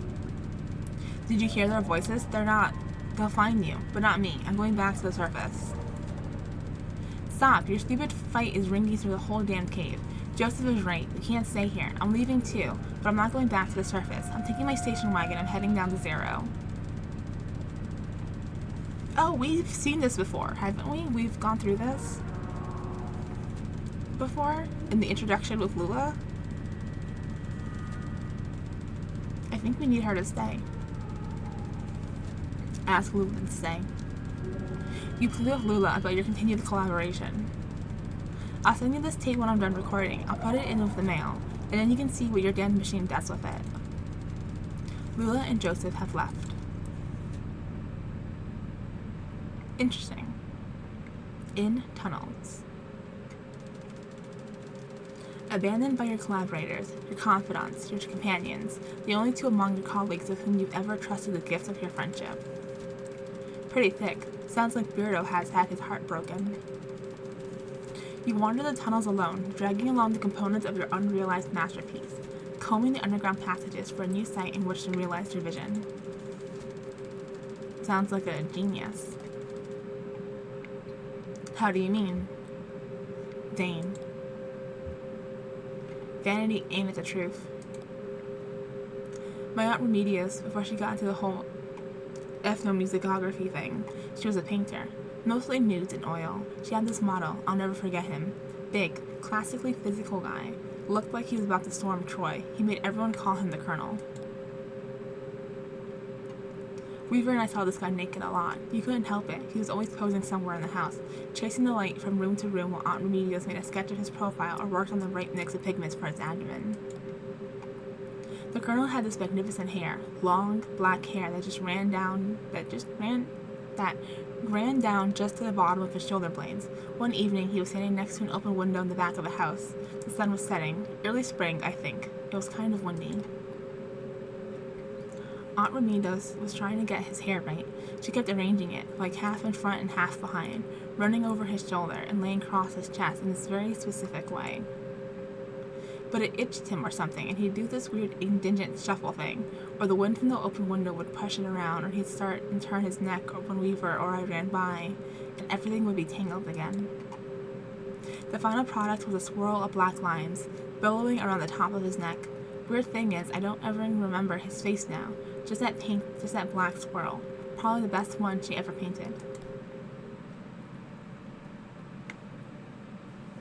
Hall of the Mountain King.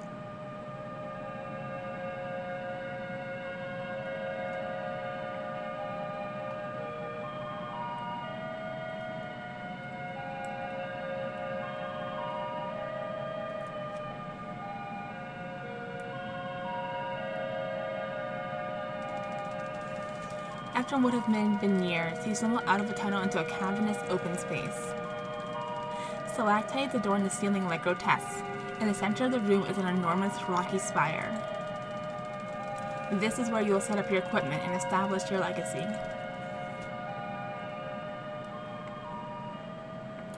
Zenandu.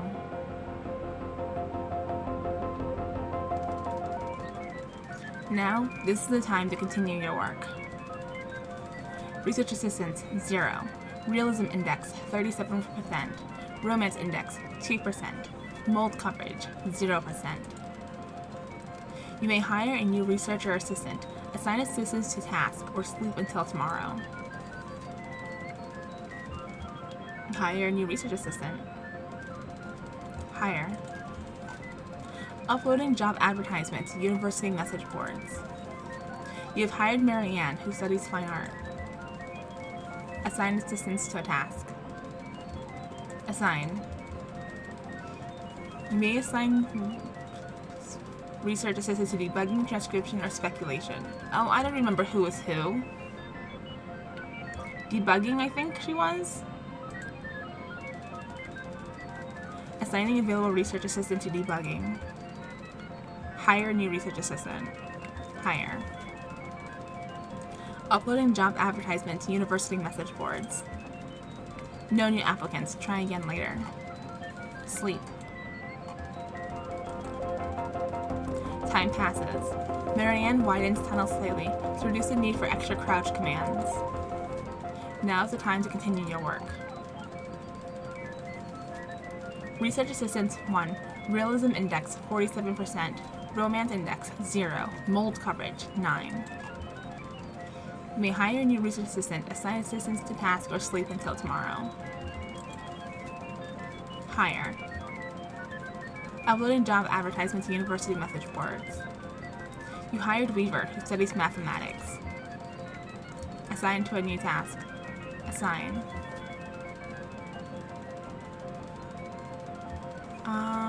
What was Weaver's job?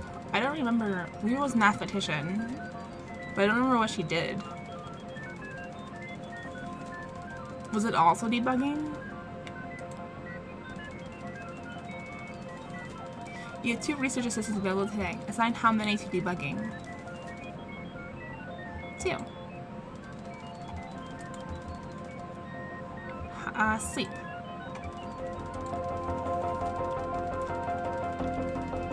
Marianne fixes some weird math with some weirder math. Weaver identifies a bug with the oxygen level simulation, but is unable to fix it. Greasy black mold is collecting on the computer equipment. Now's the time to continue your work. Research assistants 2. Realism index 57%. Romance index 0. Mold coverage 19. Okay, let's hire another person.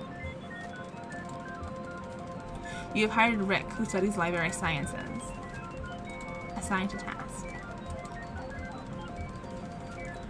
Transcription. We have 3, so let's do 1 to each. So let's do 1 for transcription, 1 for debugging,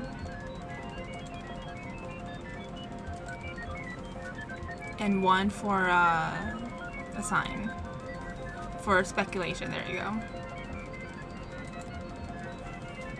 And then we sleep.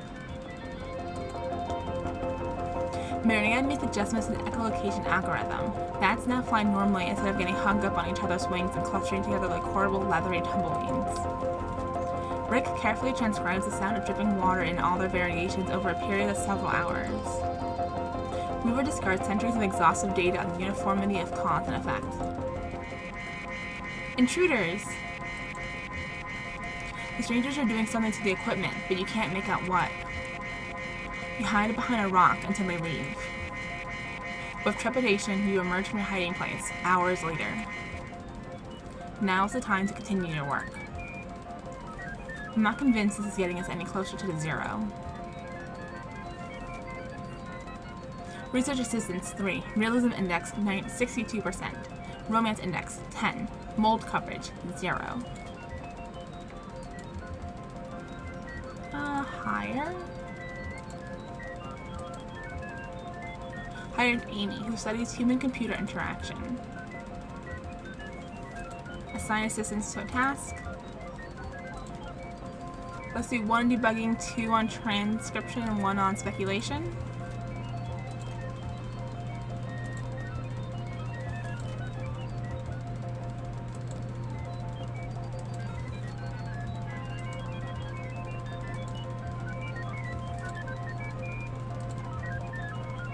Alright, and then sleep.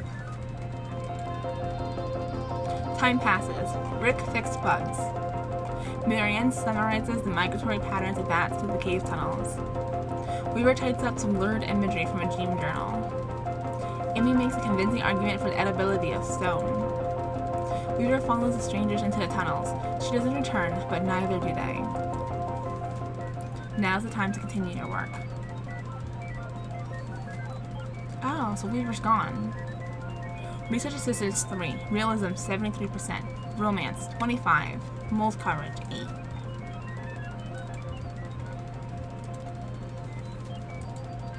Alright, gonna hire her again. Hire Roberta, who studies fairy tales. So now we have 4 again. So let's do 1 on debugging, 1 on transcription, and 2 on speculation.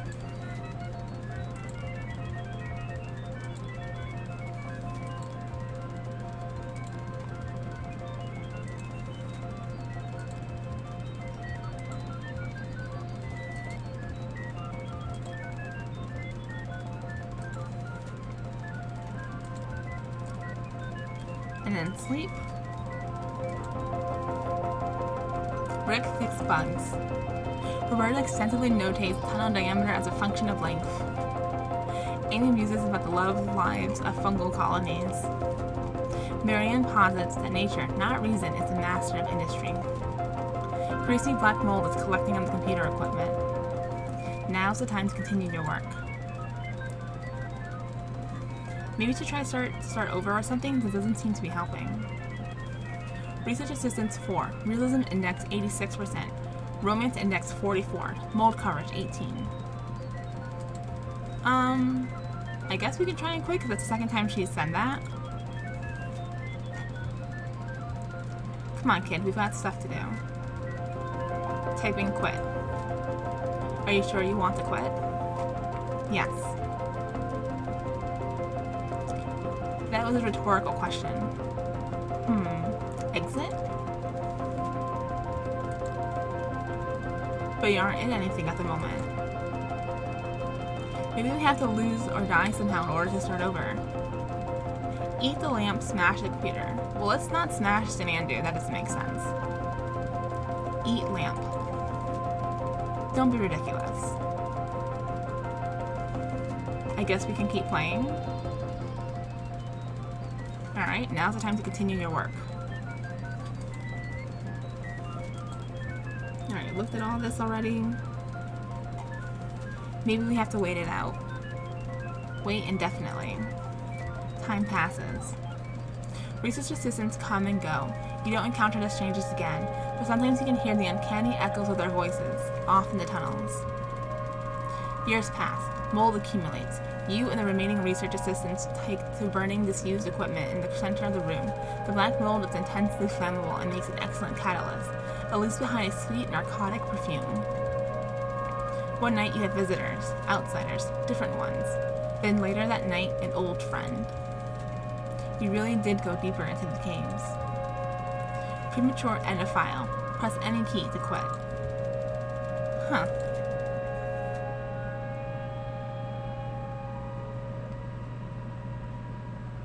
Interesting. So that's everything that Donald's gone through then. Act 3, Scene 10. Hall of the Mountain King.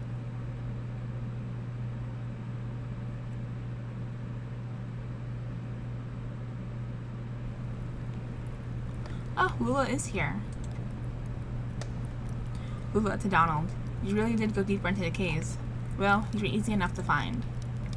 I've met a few of your former assistants. One can't help but hear things. So this is what became of our project. Oh, I have made some additions. Joseph sold data tapes for the first half, so I have had some blank spots to fill. Yes, I know, he published his version actually. I'm sorry to report it's a bit tediously sentimental. We've been looking for you. So you found that address data? Just pass it over to Donald here. Donald, will you be a dear and crunch these numbers? We're looking to sort out a street name collision. Dogwood Drive. Wasn't the Bureau going to process it? I insist. I have seconds to spare. I'll just pack my pipe and get to it. It should only be an hour or so. Andrew will carry it over too. I'll be at the Bureau for the rest of the night. Just mark it in private materials for the attention of Senior Clerk Chamberlain. How do we get to the Bureau from here? The bridge. Yes, the bridge. Through the gate over there. Now we, too, recede into history. Good night, Donald. Meet me at the Bureau, and we'll get you on your way. Head counterclockwise to the cathode ray, then turn around. Then it's just clockwise till you find the Bureau. Right, counterclockwise.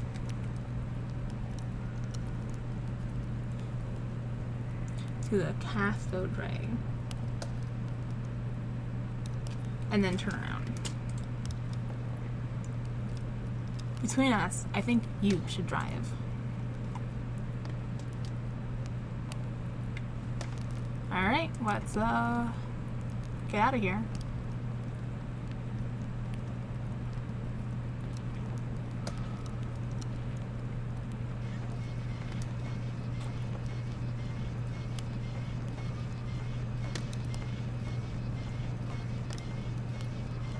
Oh, the gate's open.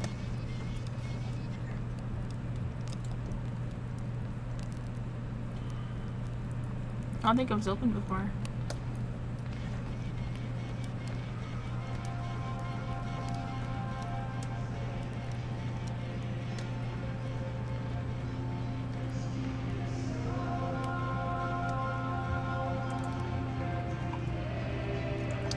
Someone left a portable tape recorder on the path. It doesn't appear damaged, but there's no tape to play or record.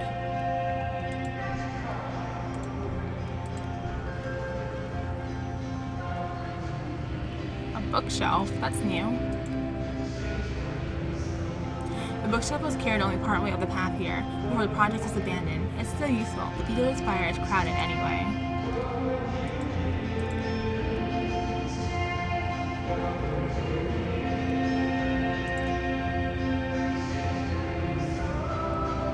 A sensible modern electric lantern has been left here. The batteries have long since died.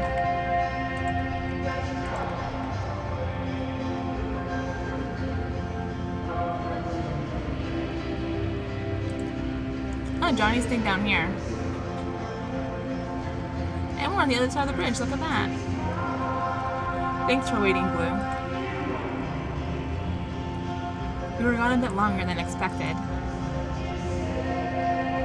We ran into some trouble, Blue. I won't lie to you.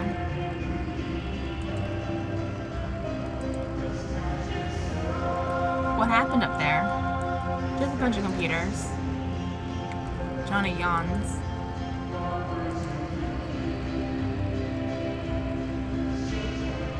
They move on.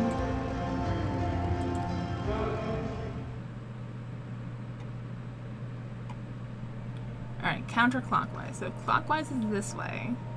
Counter is going towards this way. So going this way. Right? That's counterclockwise?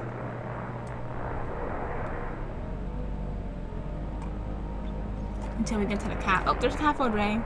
And then turn around.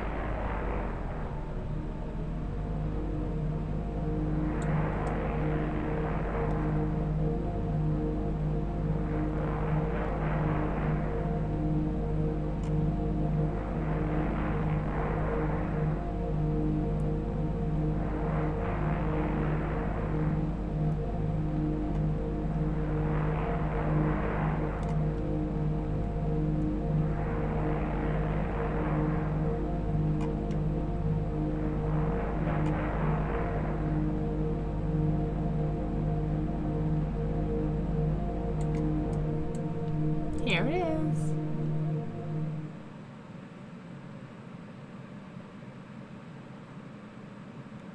Act 3, Scene 11. Bureau of Reclaimed Spaces.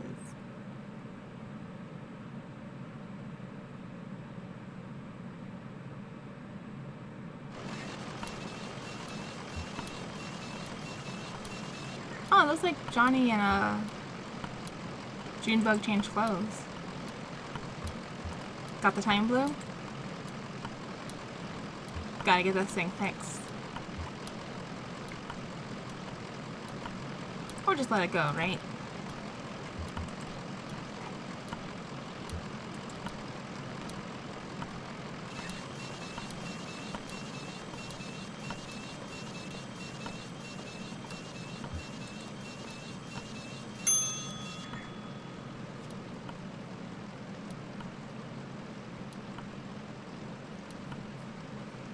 There she is.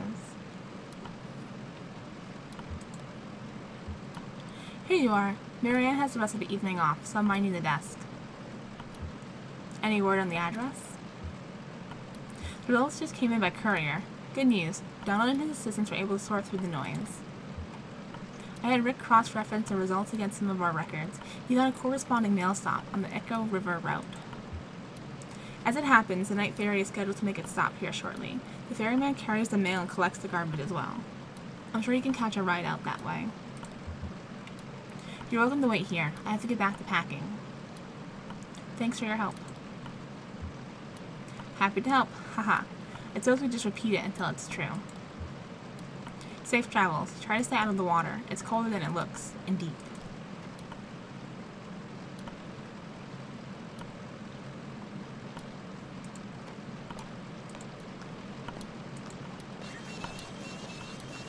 Maybe Shannon doesn't have the little horseshoe thing that Conway has.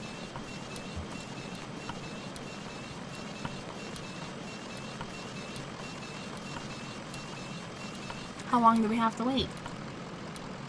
Ugh, Who knows?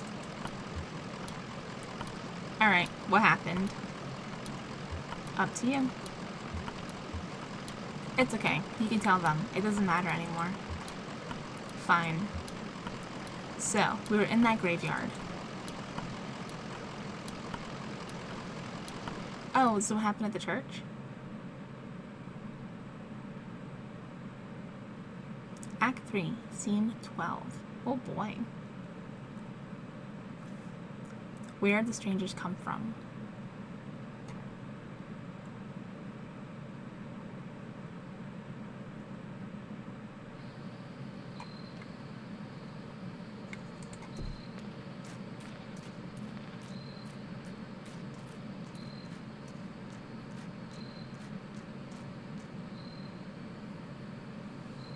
Well, this can't be right. Looks like an old church. Worth a look inside, I guess. I want to stay outside. Why? I think I saw a lizard. I'll stay with him. Okay, we'll make it quick.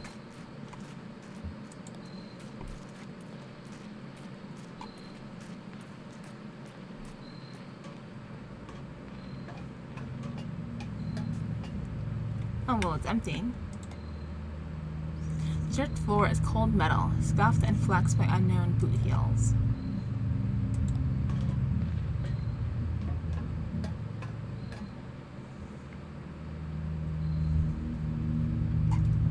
I don't know what I expected. The strangers, he kept saying.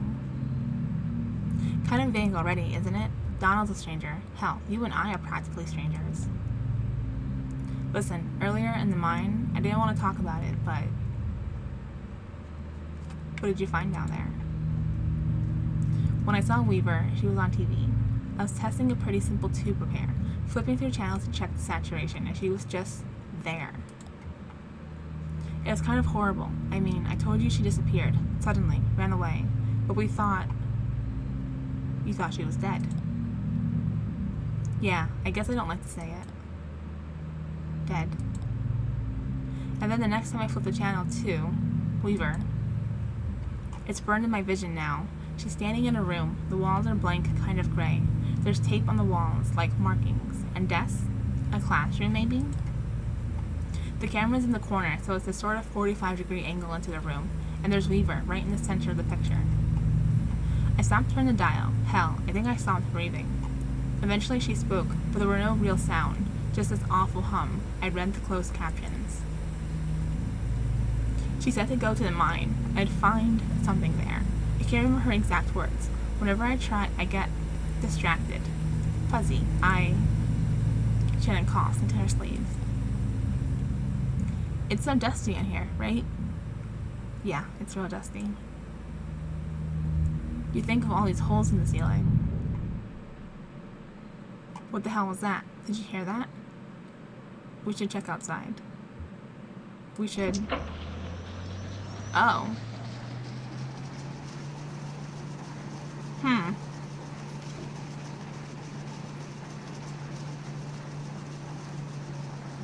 Oh boy. A Skelly Bones man.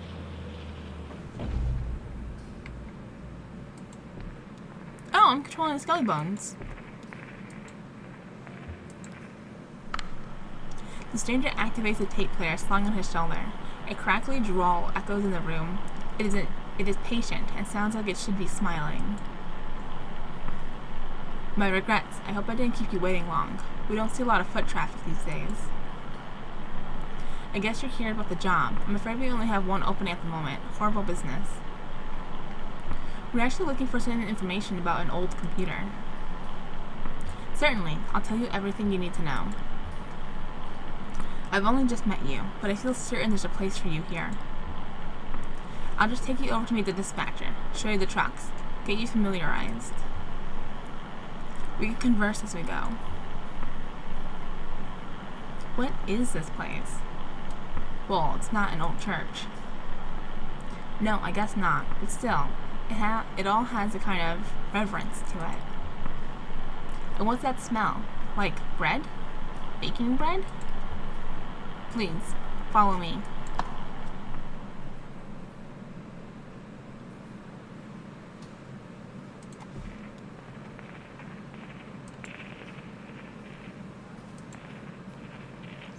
What is this button?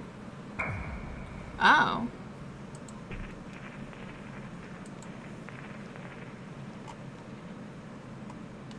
This way maybe? I have to ask you to step in here for a moment. This is for your safety, and adjust your outfits just a bit. There's some protective headwear on the wall back there. Please remove your shoes and eyeglasses. We don't wear glasses, so that won't be an issue. Well, do us a favor and put on the headwear anyway, just this way.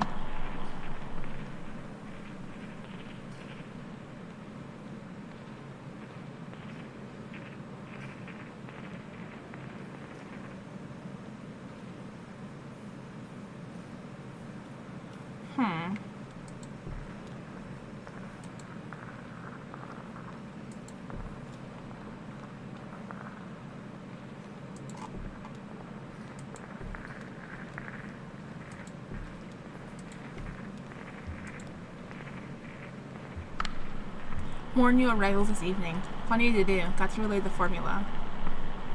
We actually just need to ask you about a computer. No, the orientation is done by voice and rote. We don't believe electronics have a role in our company culture. Computers are tools. Plenty of interesting mechanical this and that ahead, though. Shall we move on? It's like nobody listens to us when we talk. Wow, check this stuff out. It must be decades old, but it's in perfect condition. How do they keep it like that? How do you think they keep it like that? Maintenance, old man. I bet it's someone's job around here. Probably hard to keep all the dust out, you know, underground. That's why I got into the business, to keep old stuff like this running. Seems like such a shame to just let it fall into ruin, you know, like the computer back in the cave, in Xanadu. Decades of engineering, thousands of years of mathematics and philosophy, all petrified into living stone. How can you just let that fall apart?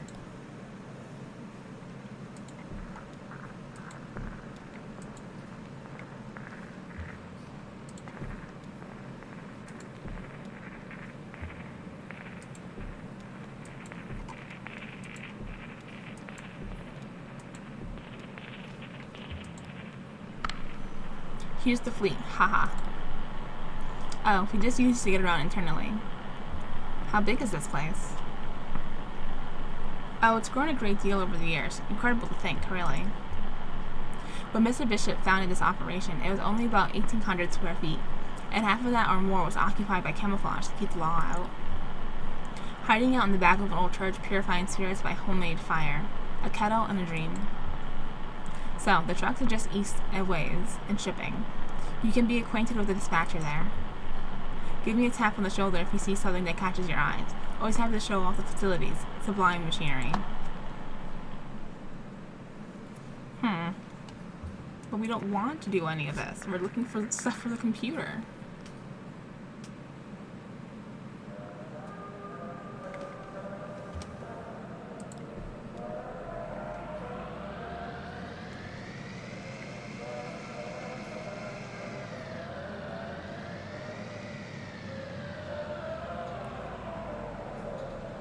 That wasn't very long at all.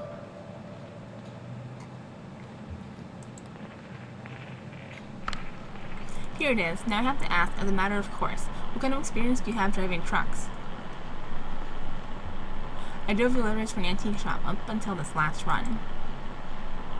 Aha, precious cargo. You'll do just fine. And you can drive safely, can't you? I haven't any doubt now. It's only after what happened with Miguel this evening. I've been driving all my life, for better or worse. I suppose that's all you must say. I like that. Never say more than you must. It's boastful, ugly. I do pity ill-fated Miguel. He was good company and slow to anger. But if we're speaking confidentially, well, with all that lost product to be repaid, a bourbon and glass stash across the interstate, and a few casks too, we're all just thankful he had no next of kin. So, let's see if we can ring up the dispatcher. Doolittle starts the truck and switches on the CB radio. A deep, monotonous voice drones from the dashboard speaker. 1020 on that load, come back. Up in the Hummingbird Cave, 1012, City Kitty. This is a good time, dispatch. You may have become Miguel's replacement. Thought you might like to get acquainted. 10-9, come again. Introduce yourself. Pleased to meet you.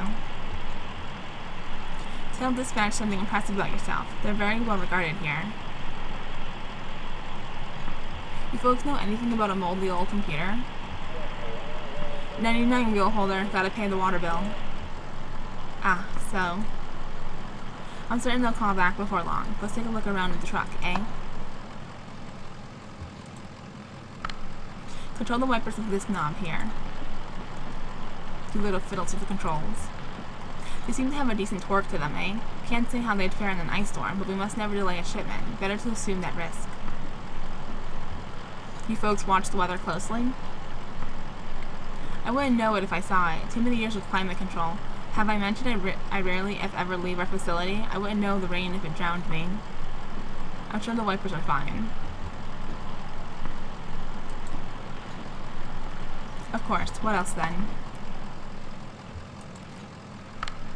Headlights work fine. See? Fiddles with the controls. That's important. Most of our product goes out at night.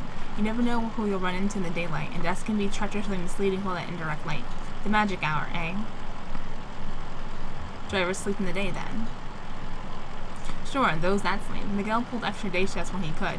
Sometimes he'd help me, you know, sometimes over in bottling. He shouldn't have been out driving at dusk. Weird shadows, soft light, dangerous. Huh. Headlights look, pretty okay. That they do. Moving on. Oh sure, I know you'll want to look. Kick the tires, that's a thing we do, isn't it? As though our knees could exert the kind of force these tires see out there on the road.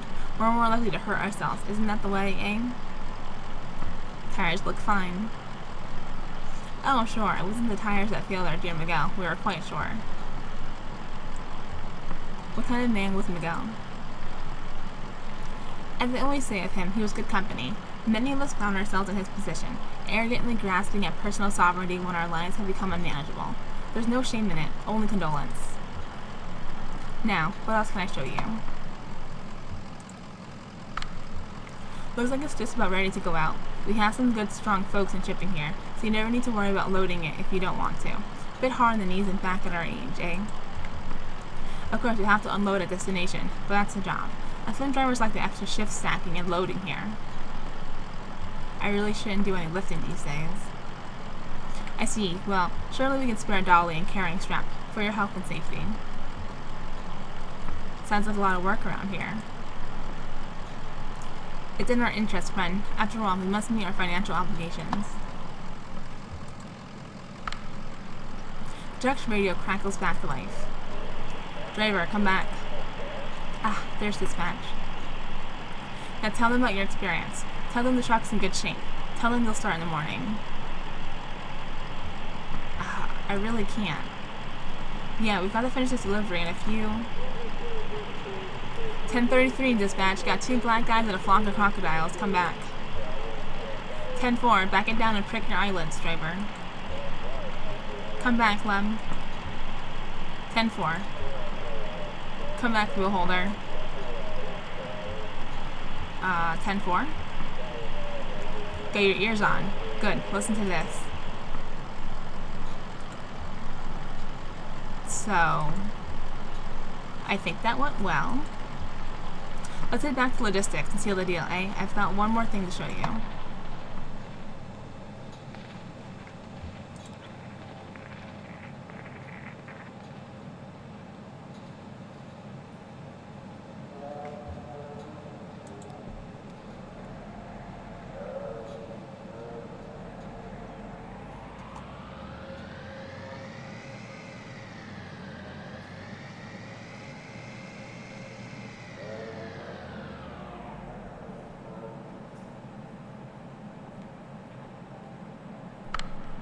Let's head back upstairs, eh? I have one more thing to show you.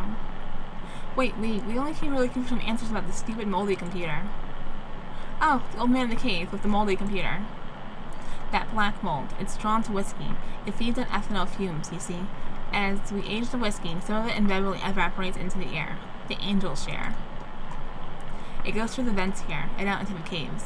If we can scrape up that mold, we usually apply some pressure and cold to it. Squeeze the condensed angel share back into drinkable whiskey.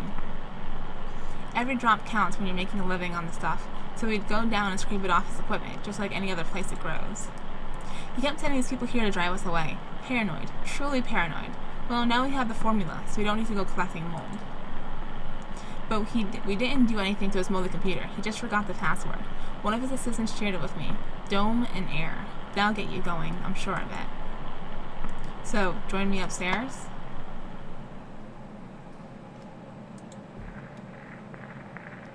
I mean, we should really be going. Why is it dark all of a sudden?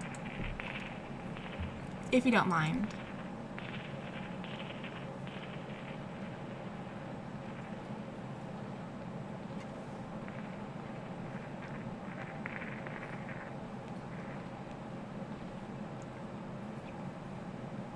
Now we should go for helmets.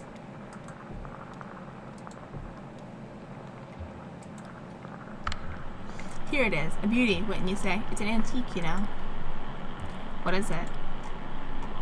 Why, it's an adding machine. This is where we come for our daily ritual, to calculate the day's interest and repayment according to the formula. I usually do so at the beginning of my shift, so I know how many hours I need in order to keep up. Yes, I believe you do well here, sir. Happy to have you. Congratulations. You're hired. Wait, we can't. As customary here to start each day with a shift drink. Let's make it special. Mark the occasion. This is top shelf stuff now. Single barrel. He doesn't. Down the hatch. Vin Memoriae Mortis. No, I don't want to drink. Oh, I can't control the mouse. The mouse is moving by itself. No! Conway, don't do it. It's a trap. I'm not clicking. Oh, it clicked for me. Decent enough. Welcome aboard. He's not working for you. We have to get back to this hour. He has a delivery to make. What's this? Not working? Are you turning down this opportunity? She's right. I have to make this, I'm disappointed. I'm afraid that leads to a delicate problem. As I indicated, this is the top shelf stuff you're drinking now. It isn't cheap. If it's not your first shift drink, well, and there's a matter of this tour just now, my time and experience are billed at quite a premium. This is not good for you, my friend. You're in quite deep. My back of the envelope estimations. Well, we have that in common, I suppose. All of us. Yes, I'm afraid you'll have to work this off somehow. It's just the way of it.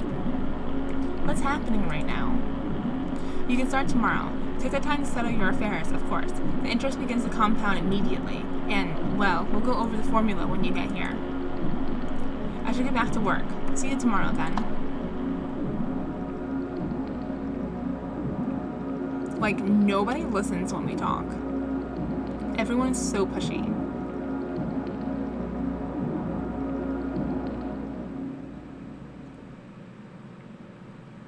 So now are we running away from the strangers? So, I guess I start in the morning. I guess. I'm confused. It's just the way these things go, kid. Huh. Well, that still gives us a few hours to roam, right? Where's that ferry? Oh, sounds like it's here.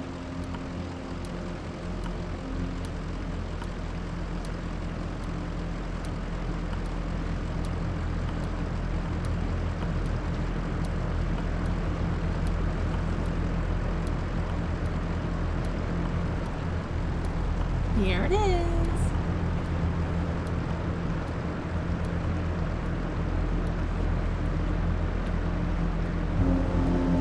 Is that a mammoth? What?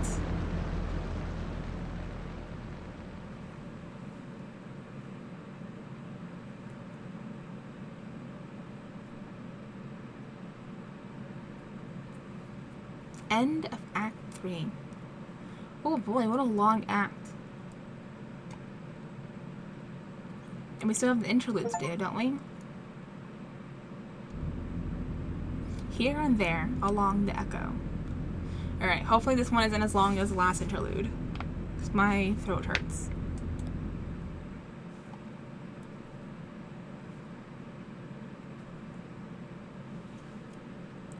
Here and there, along the echo.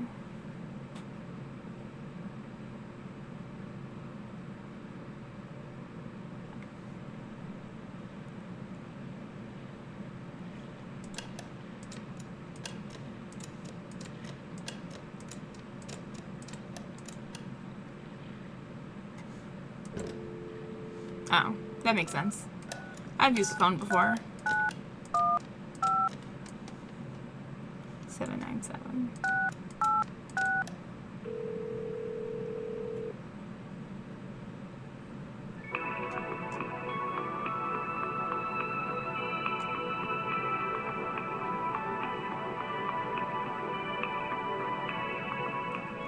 Hello.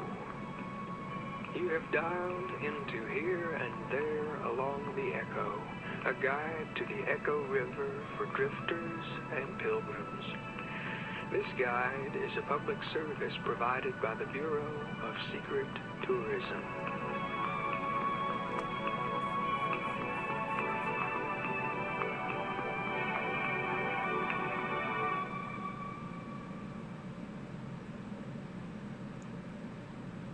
For a menu of our resources, press 1. If you have an extension to dial, press 9. For more information about our organization, press 3. If you don't remember dialing this number at all, press 5. To hear these options again, press 0. 3?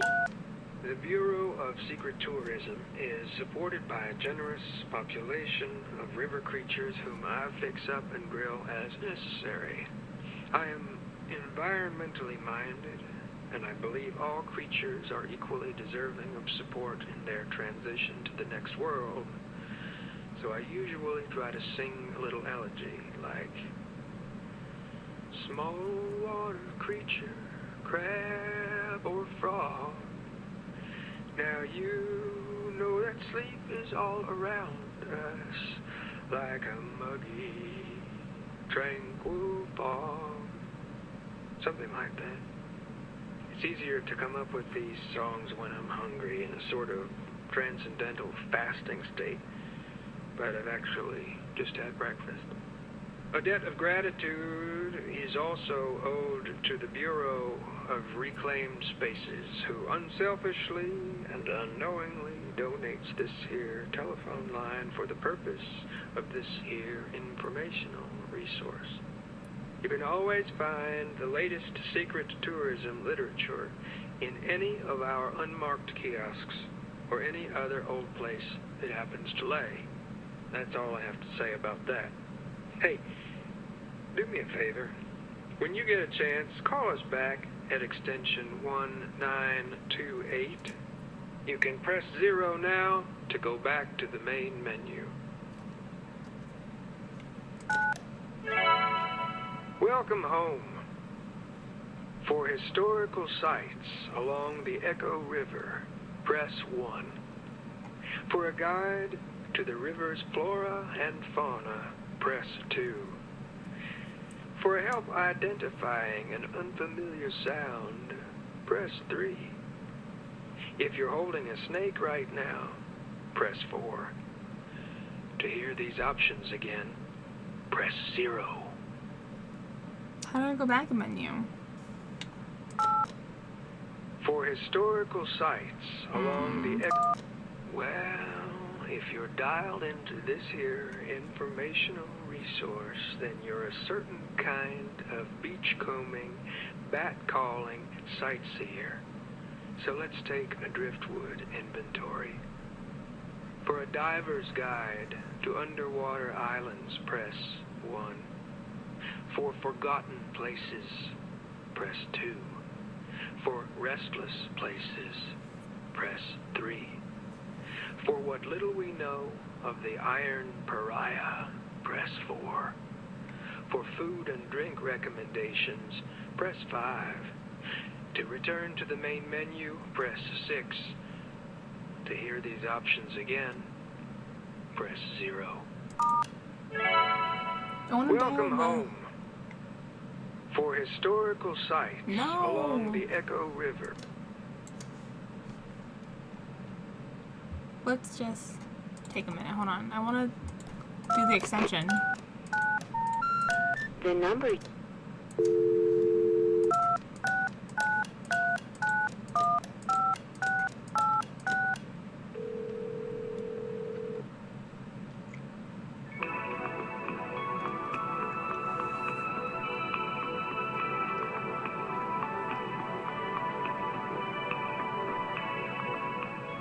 Hello.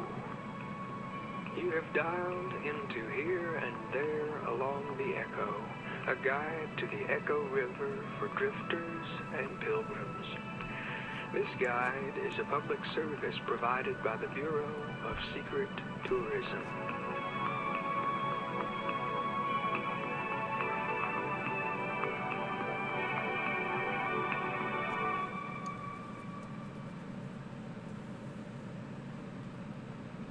For a menu of our resources, press 1. If you have an extension to dial, press 9. For more, now is the time to dial an extension. I just want to listen to the wind blow. Or even better, television static. Can you tune your TV to a dead station and let the static play into the phone? When you're finished, press the 0 button. Thanks.